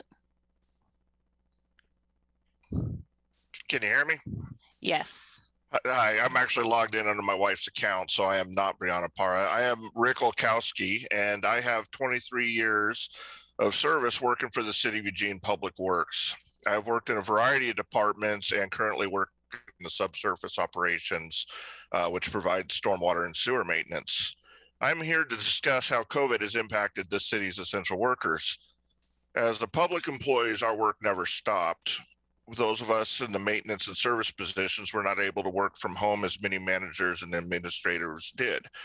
We worked to continue to work through this pandemic, through every severe spike in cases, through early fears and uncertainty, watching hospitals pile bodies in refrigerator trucks on the news. We worked pre-vaccine, unable to social distance or take other public health precautions to keep ourselves and our families safe. We did this to keep our city running for its community members. Many of us have children or other family members who are high risk, and like many essential workers, we were forced to make a difficult decision to risk exposing our families in order to perform the jobs essential to this city. I myself have a daughter with disabilities who is at high risk. The stress has certainly had an impact that can be felt throughout the public workforce. Morale is down and people feel undervalued. The stress has certainly had an impact. The decision of the city to not prioritize pandemic pay is harmful to those of us that keep this city running. Other major employers in the area, such as the University of Oregon and Lane County, chose to give their staff who worked in person throughout the pandemic essential worker pay. Recognizing the sacrifice was made by those of us who showed up and kept the community's services despite the risk to ourselves and our loved ones. The city was given millions in COVID relief funds. Do the right thing as other agencies have and distribute essential worker pay. Thank you. Thank you, Rick. Next is Lisa Arkin, followed by Keith Edens. Good evening, counselors, and thank you for allowing me to speak tonight. Lisa Arkin, and I want to thank all of our city councilors for planning 2 work sessions to deal with chronic toxic polluters on fossil fuel risk bonds. And building on the direction you've taken for these 2 work sessions, I'm thrilled and grateful for tonight's vote of support for a work session to prevent new toxic polluters from locating near homes, parks, and schools by creating a public health overlay zone in West Eugene. This concept is modeled on the city's already existing overlay zone in the Clear Lake UGB expansion area. Eugene proved its leadership when it adopted the Clear Lake overlay zone. It passed in 2017, and it was affirmed by the Oregon Land Use Board of Appeals. This code language provides environmental, climate, and public health protections from polluting industries. This currently proposed public health overlay zone will provide our city's planning department with clear standards by which to approve new or modified construction permits for industrial businesses. Importantly, the public health overlay zone will give some level of comfort to Bethel and Train Song communities, a comfort that has long been denied from being located next to polluters like J.H. Baxter. Having a public overlay zone in place may indeed prove critical if J.H. Baxter sells their 42-acre property to another polluting industry or decides to return to their creosote manufacturing or some business spinoff. So counselors, thank you so much for acknowledging the impact of pollution on our West Eugene community by supporting Councilor Surratt and Councilor Grove's motion to schedule a work session on public health overlay zones.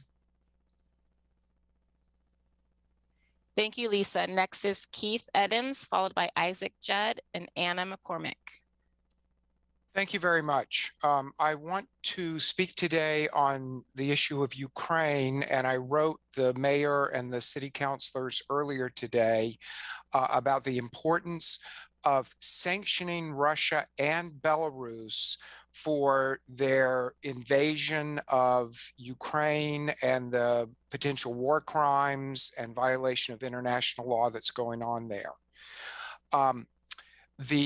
It's clear that the Russian government is going to try to get around the sanctions the US is imposing. And it's clear that a lot of international organizations are going to cooperate with them. Eugene doesn't have a lot to offer here, but we are, as a city, hosting the World Athletic Championships in mid-2022.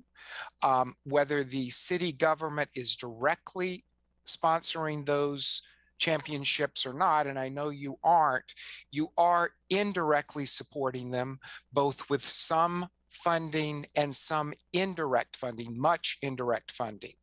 I think it's imperative that the city of Eugene take a stand to prevent Russian and Belarusian athletes from participating in that activity, in that event. It would be consistent with US sanctions policy. It would be consistent with a statement by the International Olympic Committee today, and it would be consistent with basic human rights. I think it's unfortunate that the council didn't accept Councillor Keating's call for putting a hold on the sister city relationship with Irkutsk today.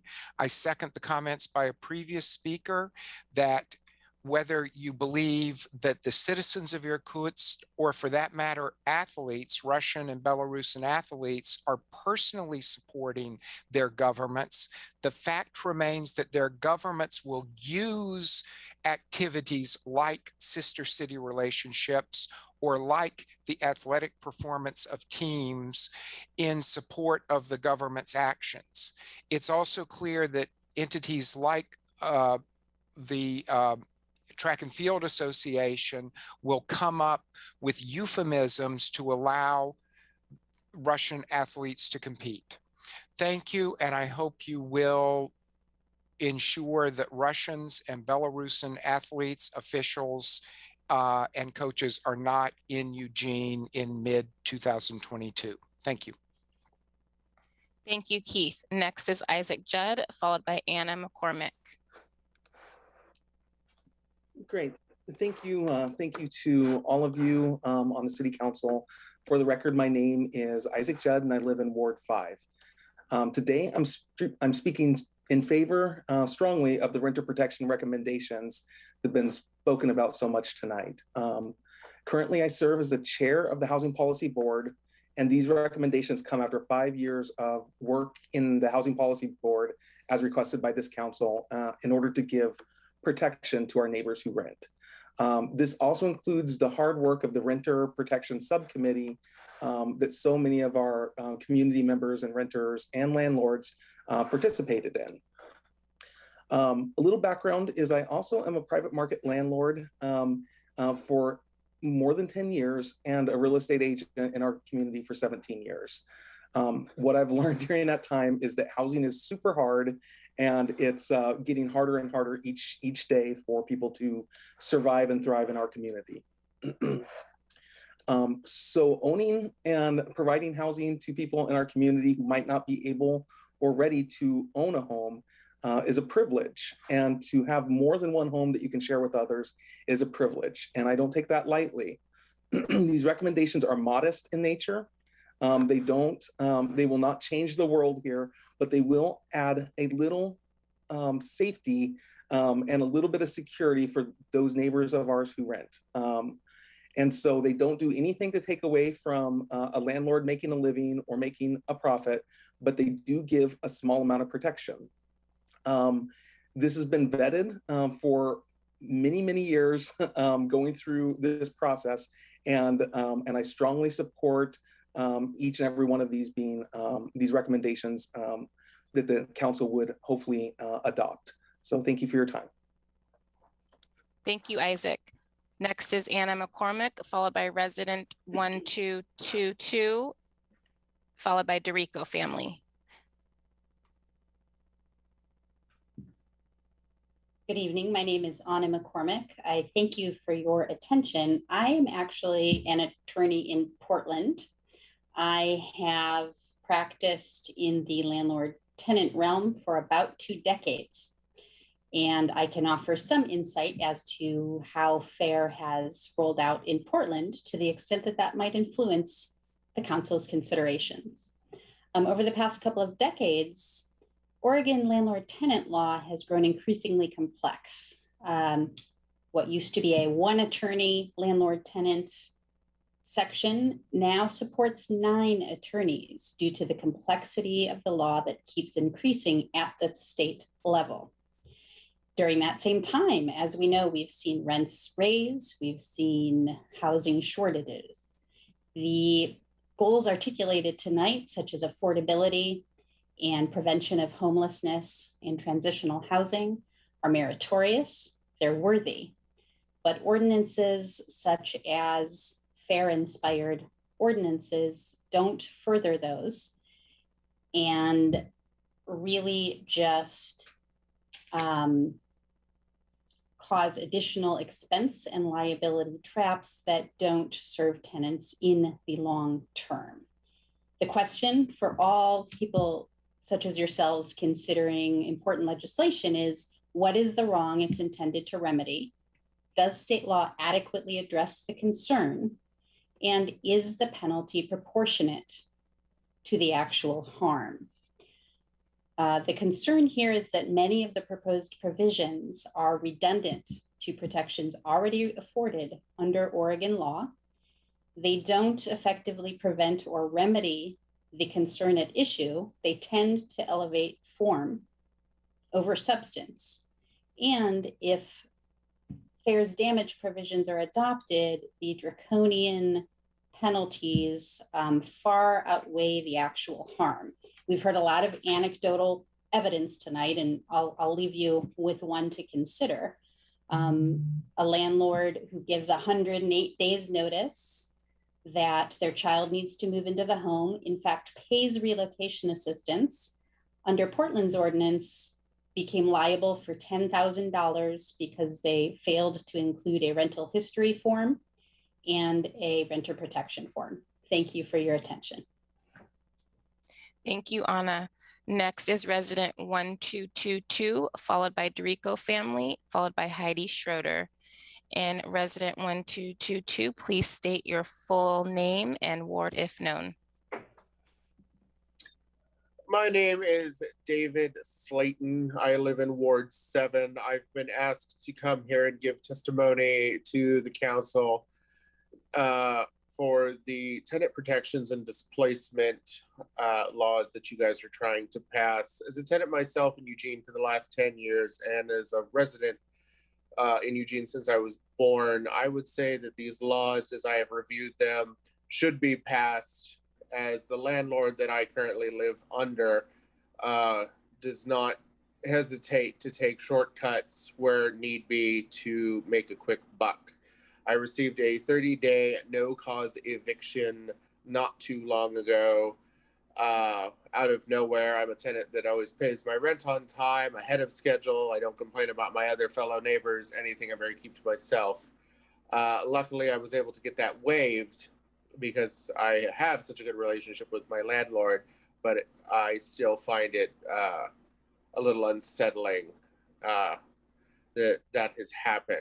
I also am a bus operator for Lane Transit District. So I also, like others here who have spoken, have a firsthand daily experience to see what home displacement can do. And it's very terrifying, and it's very unsettling to see the town that I was born and raised in going in the direction that it is going. And this is just one of the things that are feeding that problem. So I, again, would urge the council to pass the full slate of tenant protections and displacement prevention assistance, because unlike landlords, as tenants, we don't have the luxury of taking shortcuts to make more money like they do. There is a basic level of human rights that should come into play when they make their decisions, not how can I make more money and repair things the cheap way instead of the proper way. I yield the rest of my time. Thank you, David. Next is Dorico family, followed by Heidi Schroeder. And Dorico family, please state your full name. Good evening, Mayor Venice, City Councilors. It is an honor to address you this evening. My name is Mario Dorico. I am the Inventory Control Specialist at our Roosevelt Yard facility. I supply our public works staff with items such as N95 masks and disposable gloves. I am here on behalf of my fellow workers of the City of Eugene and members of the ASME Union Local 1724. Our jobs have become more difficult and stressful during the COVID-19 global pandemic. Therefore, we are asking for premium pay. The proximity I have to our workforce gives me a unique perspective on the hazards and risks they face. I listened to the February 14th City Council meeting and heard a councilor's remarks about the folks not properly disposing of their dog's business. Could there be recognition, councilors, that our workforce is dealing with buckets of human business left in our neighborhood parks? If dog poop is a concern, how much more concern is there that City of Eugene staff are having to pick up human feces during a global pandemic? Clearly, COVID created more risk for our frontline workers. Therefore, I am asking on their behalf that you would approve a pandemic pay stimulus. The work program I oversee has become more stressful and difficult. The stress and difficulty is a direct result of the COVID-19 pandemic. It's not an option to run out of gloves, but it is a present danger during this pandemic. It has been hard to source items and created heavier burdens for the program I support. Does this added pressure deserve compensation? I believe it does. Therefore, I am asking for a pandemic pay stimulus. I have been asked to prioritize unified command initiatives, adding to my workload. I was told that I could not procure tools due to budget restrictions brought on by the COVID pandemic. Meanwhile, many dollars are allocated to support homeless in our city. For example, I requested $299 to purchase a battery-operated chainsaw. This proposal was denied because of budget limitations. Later, I was told to spend $825 for heating pads to be used to heat the 410 Garfield sleep site. This purchase was expedited and easily funded. It is preposterous that tools our workers could use to do their jobs are denied while heating pads for homeless support are approved. If the American Rescue Plan funding is there to support the homeless crisis, could it also be there to support the cleaning up after the homeless? We are asking for that support to lift the morale of city staff.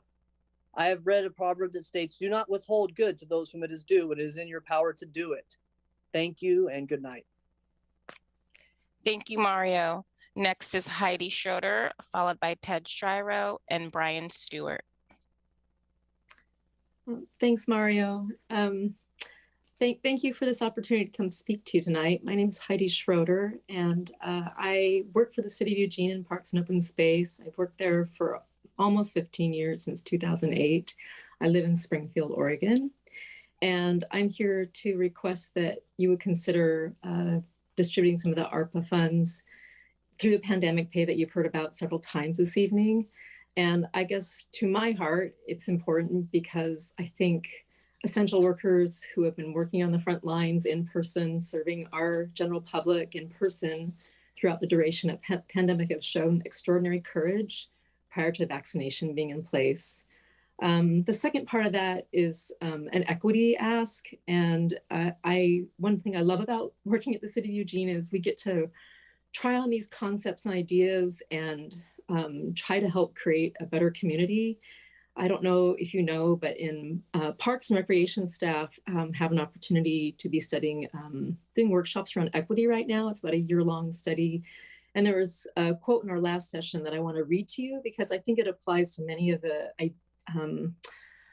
tough things that we're working with in our society right now around housing and Ukraine and so many things. So I just want to read this. This is from Sarah Saska. I believe she's Canadian, and this was in our February workshop. It says, equity. Equity asks us to acknowledge that everyone has different needs, experiences, and opportunities. People from marginalized groups often have more barriers to overcome when accessing resources and opportunities than those from dominant or more privileged groups. In a diverse organization, equity-inspired design identifies barriers and inequities and helps to elevate the people on the margins to an equal playing field. So there's some heavy stuff in there, and I think there's so many needs for our resources right now, and people are really crying out for help.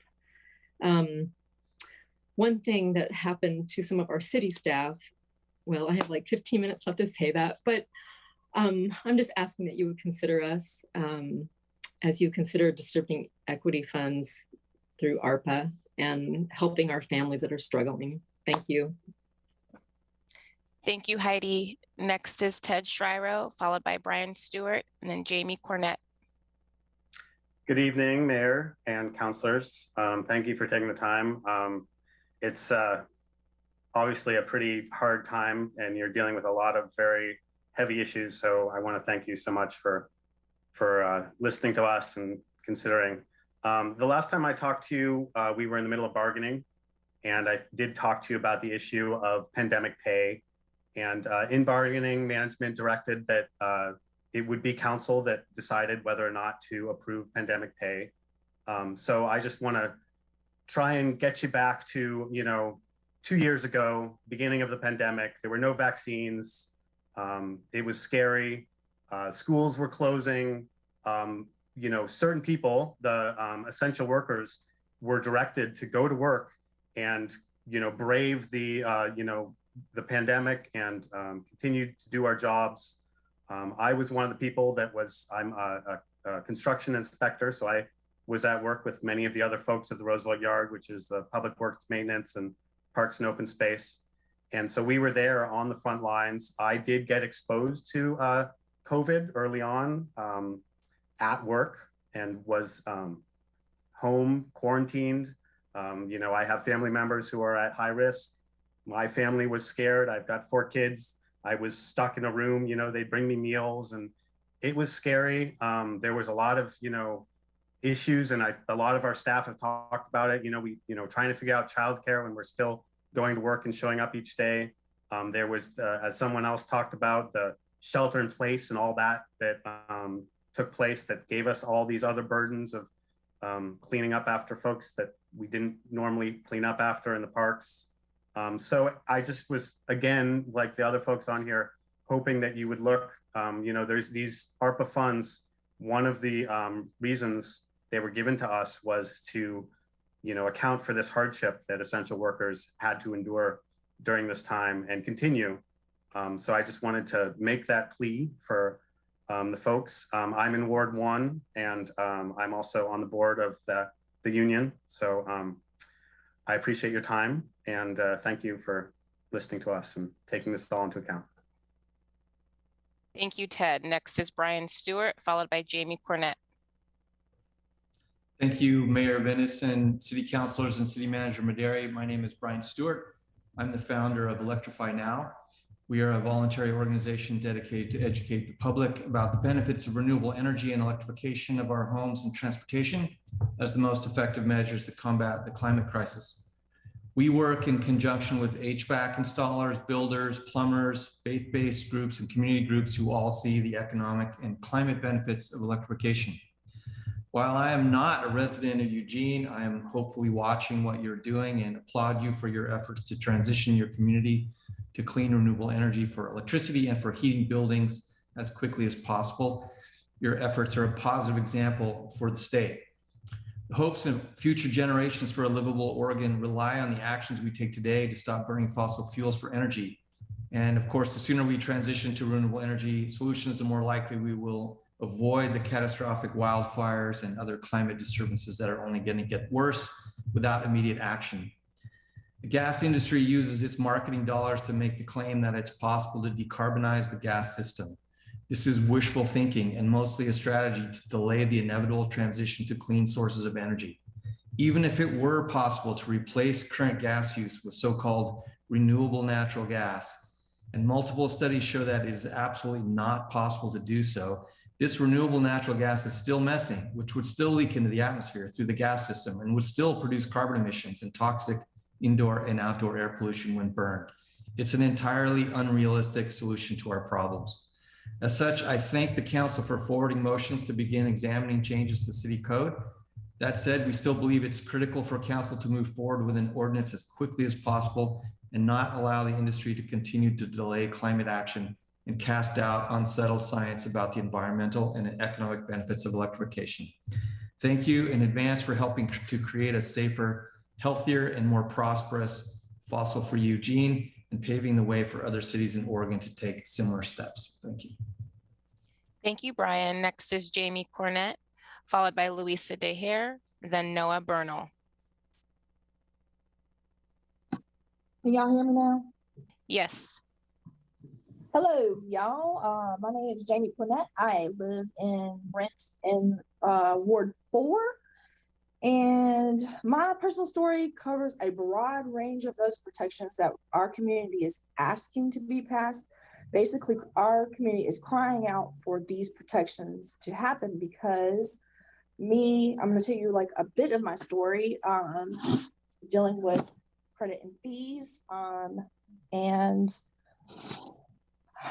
I am here on behalf of the working class and the fixed income folks of our area, and being a parent, being a single mother and of 3 high needs kids and having disabilities. It is extremely hard to triage I have to triage my bills all the time. So for me, my credit is not great, and I can't really afford all these $50 fees and $35 fees, because that takes away precious income and money that I could be using to pay other bills, such as my credit card bill, my car note, car insurance, these important things that impact my credit. I will choose paying my utilities and my rent before I pay my car note or my credit cards. That is the unfortunate thing that is for people that are on fixed income or in low income sector, which is a good portion of the community of Eugene. And sorry, I wrote a whole speech, but I'm just like going rogue off of that. But I mean, it's important for these to pass, because our low income community, we reach out to people like DHS and Catholic Community Services for assistance to help pay for these fees if we have no funds to pay for them ourselves, which also impacts our community in that way. I feel like that is making it hard for me, because I have to choose having a place to live over paying my bills, and credit has made it hard for me to look for a place to rent. I've been denied multiple times. And thank you for your time. Thank you, Jamie. Next is Louisa DeHare, followed by Noah Burnell, then Jesse Noon. Good evening, Mayor and councilors. Thanks for sticking with us. I know there's been a lot happening tonight. My name is Louisa DeHare. I am a current Sustainability Commissioner appointed by Councillor Surratt for Ward 7. And I'm here just to take a moment tonight, even on this dark day of war, to recognize the IPCC report that came out today with the starkest warning yet about climate change. And also to kind of present again just this last week, the Sustainability Commission sent you a letter advocating for the work of the Air Quality Committee of 2021 around common sense steps to address the significant sources of hazards in our shared air. And much like climate, I'd like us to consider air impacts to our community, our vulnerable residents, much and beyond the industrial point sources, but also from wood heating, from natural gas, from train dust and idling, from industrial air toxics. And the moment is really opportune, and I really commend Councillor Surratt and the other councillors tonight for moving forward with the public health overlay zone study. The decarbonization study that you've authorized and are requesting to bring back this summer is an opportunity to also think about home heating and emissions that come from wood heat. We have tens of thousands of point source emissions in our community from wood stoves that have who knows how much maintenance or opportunity for harmful emissions right into our own neighborhoods. And there's an opportunity to just better understand that through that study. Through the fossil transportation work that you're doing and thinking about natural gas in homes, there's an opportunity to think about air quality. And of course, the frightening reality from the J.H. Baxter disaster. So I really appreciate the advocacy that you've shown tonight. And think that the health overlay zone could be an opportunity to open the door for us as a community to improve our air quality permanently for our residents, our children, and our neighbors. So thank you for your time. Thank you for the work that you do. And everyone stay safe. Good night. Thank you, Louisa. So Noah Burnell is no longer on the meeting. So next is Jesse Noon, followed by Fire Tablet, and then Zach Mulholland.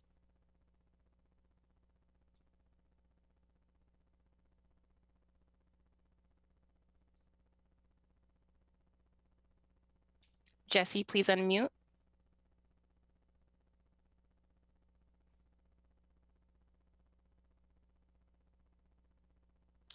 So it looks like he was there for a moment and I do not see him anymore.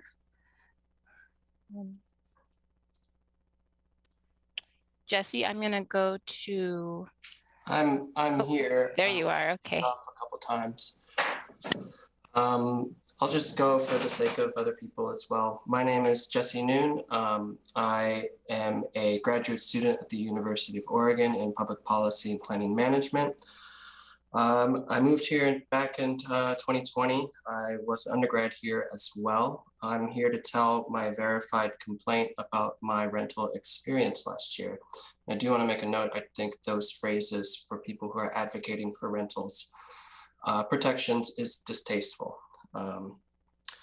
I was renting from Ward 2 and 10 months in after repeated landlord violations. I spoke up and was given a 30-day no cause notice. I live with my brother. We paid about I paid my share of $575 a month. Within those 30 days, I probably saw about 20 different homes. I would call property managers within a half hour of a posting and would be 12th in line. And if you consider the application fees already submitted for those at that point. I would show up to open houses with over 30 people there. I would show up to private sessions of viewing a house that would no longer become private. The landlord changed things. So predatory behaviors. I found a place in Ward 1 that my share increased to, or the rent was $1,600 for a 600 square foot home. It was rat infested, had multiple fire issues. And they told me I had 3 months to move out before they were going to do renovations. That was my only place that I could find. I have been lucky enough to find a place since, but I'm telling my story. There are good renters and bad renters. There are good landlords and bad landlords. But it's my point of view that landlords are out of touch with the access and privilege to owning a home. I've always had a good income, but I've never been able to own a home. And the responsibility that entails with that. I don't think this issue is about protections or rights. It's about stability and dignity. Your first issue as counselors is housing inventory and then protections, in my opinion. So thank you for your time. Thank you, Jesse. And it looks like Fire Tablet is also no longer on the meeting. So it'll be Zach Mulholland, followed by Chad McCarty, and then phone ending in 913. Hello, Mayor and Council. My name is Zachary Mulholland. Thank you for the opportunity to speak tonight. I just wanted to thank you for all of the amazing work that you are doing and you have lined up for the next few months on chronic toxic polluters, fossil fuel risk bonds, building electrification, and now public health overlay zones. You're killing it. Amazing job. Keep going. And I also want to just voice my support for renter protections, specifically limiting fees and ensuring refunds, moving assistance, and then if you think trying to rent is hard, try renting with a dog. If you can make it easier to rent with pets, if you can figure that out, I would applaud you and thank you. So thank you for your time and keep up the good work. Have a great night. Thanks so much. Thank you, Zach. Next is Chad McCarty, followed by phone ending in 913, then Ryan Moore.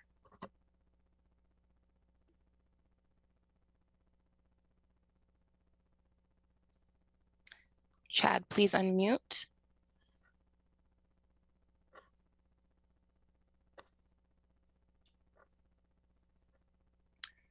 Hello, my name is Chad McCarty.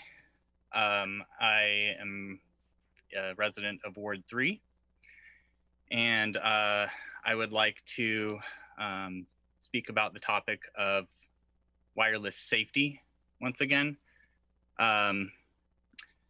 I would like to submit into the public record a few more of these PDF documents that I have been, the last couple times I've been able to make it to the public forum. These are court documents from the case FCC versus CHD, in which the Circuit Court of Appeals in the DC District ruled that the FCC was not fulfilling their duty as a regulatory agency. And this was in reference to the rollout of the 5G network specifically. The over, I believe it's 11,000 pages of court documents that comprise these PDF documents contain over 3,000 scientific studies or abstracts to these scientific studies showing distinct harm to humans and the environment from our existing wireless technology. The FCC's continues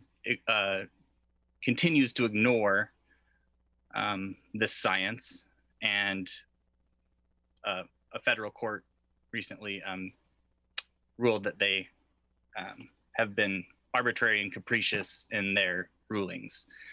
I'd also like to assign some reading for somebody on council, hopefully. This is a book called The Invisible Rainbow by Arthur Furstenberg. This is a history of electrification and life. He talks about the history of electricity and the use of electromagnetic fields by humans and the impact that it's had on humans and the environment. Some have likened it to Rachel Carson's Silent Spring. This much of the book is bibliography and notes. It's a very well-researched and well-argued book, and hope someone over there reads it. Thanks. Thank you, Chad. Next is phone ending in 913, followed by Tim Morris.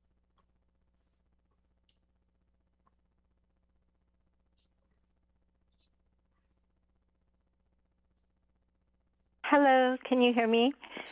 Yes, and if you could please speak your full name. Thank you. My name is Sabrina Siegel, and I'm kind of following in the heels of Chad, who just spoke. And I want to say that, you know, this wireless technology that we have up in the city now, made more densified by all the new 5G small cell towers and the new street lights, is now having a great impact on the health of residents in Eugene already, including myself and many people. And we own our homes and we're taxpayers, and we're having to leave our homes and protect ourselves as not to be injured, and to be able to breathe. You could research this from the microwave poisoning. It affects the absorption of oxygen. It causes neurological damage, heart damage, just a whole host of problems. And you might have heard Ingrid Edstrom is like talking about suing the city, like nobody's coming to look at and investigate the problems here, you know, in her neighborhood, in my neighborhood. And so what's needed is to hire a building biologist, a certified building biologist. The city needs to do this sort of investigation. And also the smart meters are a huge impact on our health. And I'm electrosensitive, and I can feel them shooting into my home. And I can't even barely do my dishes because I feel pain in my kidneys. And so the city needs to hire a building biologist and research into the smart meters, all these wireless technologies, the cell towers and the new 5G small cells and new street lamps that have 5G. And that is the necessary thing to do, because this is going to be an epidemic of neurological damage, heart issues, brain issues in the city as this continues. So I hope that the city will take this up.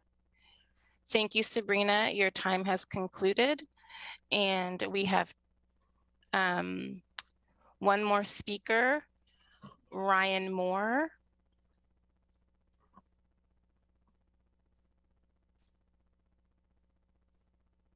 So I just want to make it clear that on our list, on the online list, it's the order changed after it was printed at 7:35. So I am following the order that was printed at after 7:35. So Ryan Moore, you are next.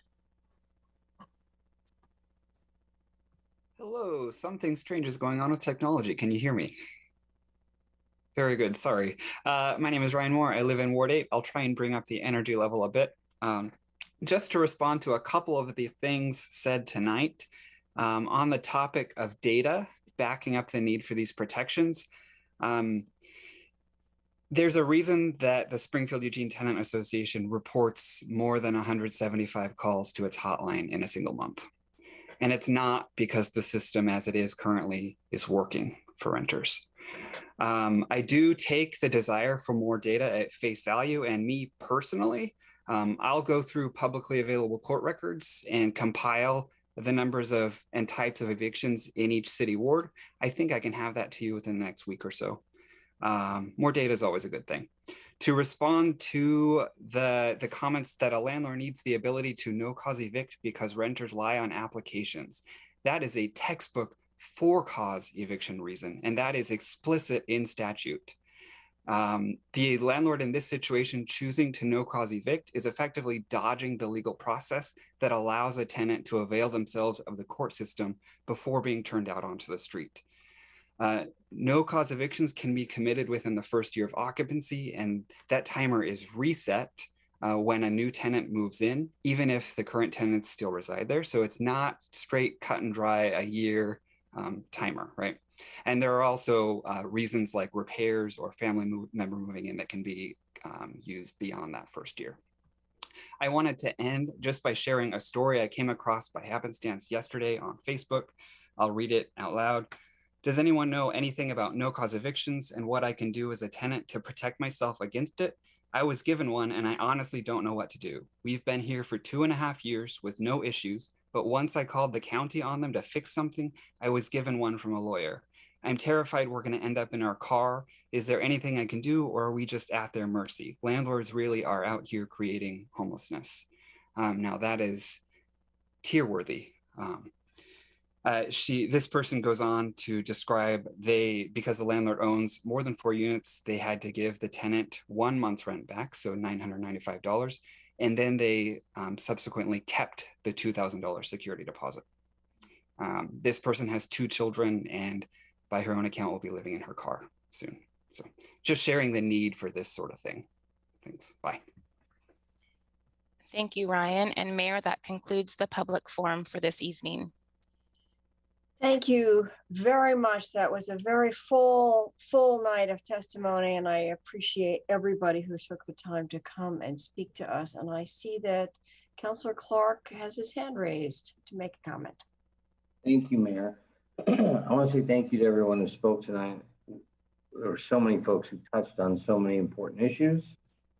I want to specifically say thank you to Pavel, who is a member of our staff here at the city, and all of us have had the privilege to work with him over time and know, like I do, that he's a very reasonable, very level-headed sort of guy. And when he speaks passionately about something like that, I listen really carefully. I don't want to take the time to do this right now because of the evening's hour. And I don't want to be the one to make the motion. So I'm going to say, I'm gonna throw this out there, and I hope the mayor will pick this up if she is so inclined as an idea. Our sister city he spoke about, and he spoke about the structure and what they've done to comply with federal law in Russia and the effect on people. I'd like to use our sister city relationship to appeal to their humanity. And I think if it was some kind of note or motion from the mayor that had the unanimous support of council that said, as your sister city, we respectfully request, we don't demand, we respectfully request you consider releasing anyone jailed for simply and only speaking out in opposition to this war. And I think that could have a powerful effect on that relationship. So I can understand if you don't want to, but I would suggest that as an option, Mayor. Thanks. Thank you. And I will follow up with you about that. Thank you, Councilor Sepple. Thank you. Thank you for a great forum. We really went over a lot of topics. Sometimes it's not quite so diverse. A lot of good things we talked about. I liked hearing about the induction cooking because I also like hearing about we need to be using only electricity. And I'm really interested in trying one out. I know I can't afford it and you have to buy all new pots, but that's why there's lottery tickets, right? The essential workers, you're essential. We wouldn't be where we are without your work right now. I think it would be good to reward you. I appreciate the renter protection discussion from both sides. I am on the renter protection, not the committee, the housing policy board has the renter protection committee. So I'm really interested in protecting our renters and keeping them housed. But I do appreciate hearing the information from both sides. Really looking forward to working on the health overlay zone. I think that's something that we really need and obviously could have used quite a while ago. So let's get that going. And thank you to Karen from the Sustainability Commission. We do have a really large event coming up. Actually, there's a lot this summer. And it's been a lot going on, but that climate problem is still here and the large events do add to it. I'm sure I left something out, but I really appreciate hearing from all of you. And I took notes, so thank you very much. Thank you, Councilor Groves and then Councilor Keating. Thank you, Mayor. I too want to thank everyone for speaking tonight and sticking with us for a very long meeting. I thought it was a very, well, it covered just about every issue we're dealing with and then some. So that was, it was nice to hear people and hear their perspectives. I too want to add my voice to what Councilor Clark said regarding Pavel. You know, Pavel is someone that I've always respected. And I know that he's really struggling right now with family still in Russia and everything that's going on there. It's scary times. And I don't think we can minimize that. I also do want to express my appreciation for Councilor Keating bringing up the motion. I think I was almost persuaded the other way after listening to everybody. My original thought was person to person. Let's not shut down the lines of communication. But if the sister city is being run by government, the program, then I mean that certainly changes my perspective on things. So anyway, a lot of good stuff tonight. I too appreciate Councilor Surratt's motion for the overlay zone, something I've supported and wanted to see happen for quite a while. And I look forward to digging in on that, as well as our tools and strategies for addressing chronic toxic polluters that'll be coming up this after break, as well as risk bonds. I think these are all issues that work together, measures that work together to try and make our communities safer. So with that, thank you. And I look forward to the work ahead of us. Okay, Councilor Keating. Thank you, Mayor, and thank you, Randy, and thank you, Councilor Groves and Councilor Clark for your comments.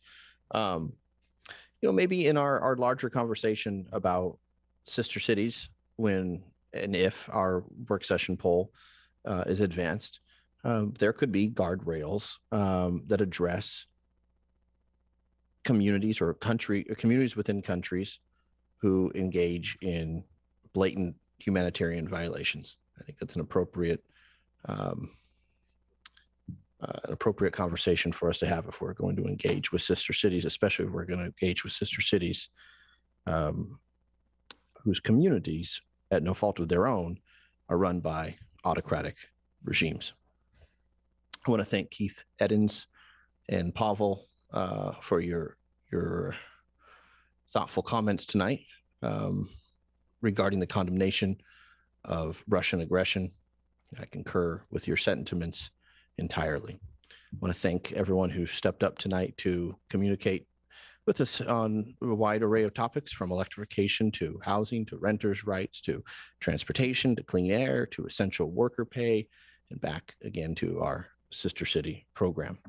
I am concerned, though, Mayor, that I think we've hit our allotted time for public participation, and I heard from a constituent via text that they had their hand raised at the beginning, re-raised their hand when called for public comment, and re-raised their hand recently and still weren't called upon. I'm assuming that's because we're at our 90-minute time limit. But we heard from a good number of folks outside of the Eugene Springfield area. I welcome the information, but I would hope that we could prioritize for future council meetings constituents and voters for whom we're responsible to, in order to share their views with their elected officials. So I just wanted to float that out there and say that I hope that we can have that conversation at a council leadership meeting about norms, practices, and procedures for accepting public comment. It's been a long night, Mayor. I'll end there and simply say thank you to my colleagues for the robust conversation at the beginning of the meeting. Clearly, the motion that I advanced motion that I floated did not advance, but colleagues, that conversation was important to have. And I thank you because I can say clearly, with or without a vote, that each one of us condemns the atrocities of the authoritarian regime invading a sovereign nation and killing innocents who are often the victims of war, whether justified or not. Thank you, Mayor. Thank you. And thank you for all your comments. Without any further delay, we have one final item of business, which is consent calendar 2. So, before we do that, looks like Councilor Evans, you have a comment? I thought I had my hand up, Mayor, but maybe I didn't. 3 things real quick. I want to thank Lynn Woodridge again for representing Bethel and address a particular issue she brought up in her comments, and that is the issue of invasive trees in our, what we used to call back in the day, a tree lawn, in which a lot of trees that were planted in some of our newer subdivisions over the last 20, 30 years have caused significant damage to sidewalks and to other infrastructure because their root lines grow out horizontally and do not grow vertically. And we don't have the proper equipment installed so that those root lines can go down into the ground instead of out and into the streets and into the sidewalks, which causes damage, which the city always says the homeowner is responsible for fixing that damage, when it wasn't our choice in the first place for people to plant or insist on planting blooming plums in our right-of-ways. So I just want to point that out. It's an issue that we've had for years, and it continues to be an issue. And until we fix it, people are not going to be very happy about having $700-800 bills to put in new slabs of concrete because we didn't do the homework necessary to plant the appropriate trees for the area. The second thing is I do think we need to take at least a symbolic stand at some point on the participation of Russian and Belarusian athletes in the 2022 track and field games. I don't know what that looks like. I would be willing to have a conversation on that. We can't prevent them from coming here. That's a track and field, International Track and Field Association decision, but we can protest the participation of those countries who are aggressors towards Ukraine. And then the third and final thing is I fully support the health overlay zone proposed by Councilors Groves and Syret. We have a lot of issues to deal with in Bethel, and the least of which is the thing that's not often recognized, and that is the transportation of very dangerous chemicals and liquids vis-a-vis the Union Pacific Railroad through our community. So I'm looking forward to those conversations and those work sessions, and I am hoping that we're going to come out with some solid ordinances that will add to the protection of our residents in our communities. Thank you. Thank you. So I will just say in response to Councilor Clark and you, Councilor Evans, that I will follow up on what other responses. I'll work with the city manager on other thoughts about a response to Russia and Belarus, and we can look at what our options are. And so I'll keep in touch and work with council leadership on that. So I've heard that loud and clear, and we'll talk about it. And now, Councilor Syret, consent calendar 2. Yeah, but just to know, Councilor Evans, your hand is up, but it disappears in the yellow of your Ren and Stimpy background. So I need to be a little darker. Yes. Yes, yes. Help. Go back to the boondocks, please. Well, I can't help it. The avatar behind me represents Councilors Clark and Zelenka. Oh, you choose which one they are. All right, you better mute him now, Naya, or there's all hell's gonna break loose here. I move to approve the items on consent calendar 2. Second. All in. Alan, do you have something you want to say, or you're ready to vote? Okay. All in favor, please raise your hands. 1, 2, 3, 4, 5, 6, 7, 8. Thank you very much. Full night. Thanks for all the conversation, and have a good night. Greg, am I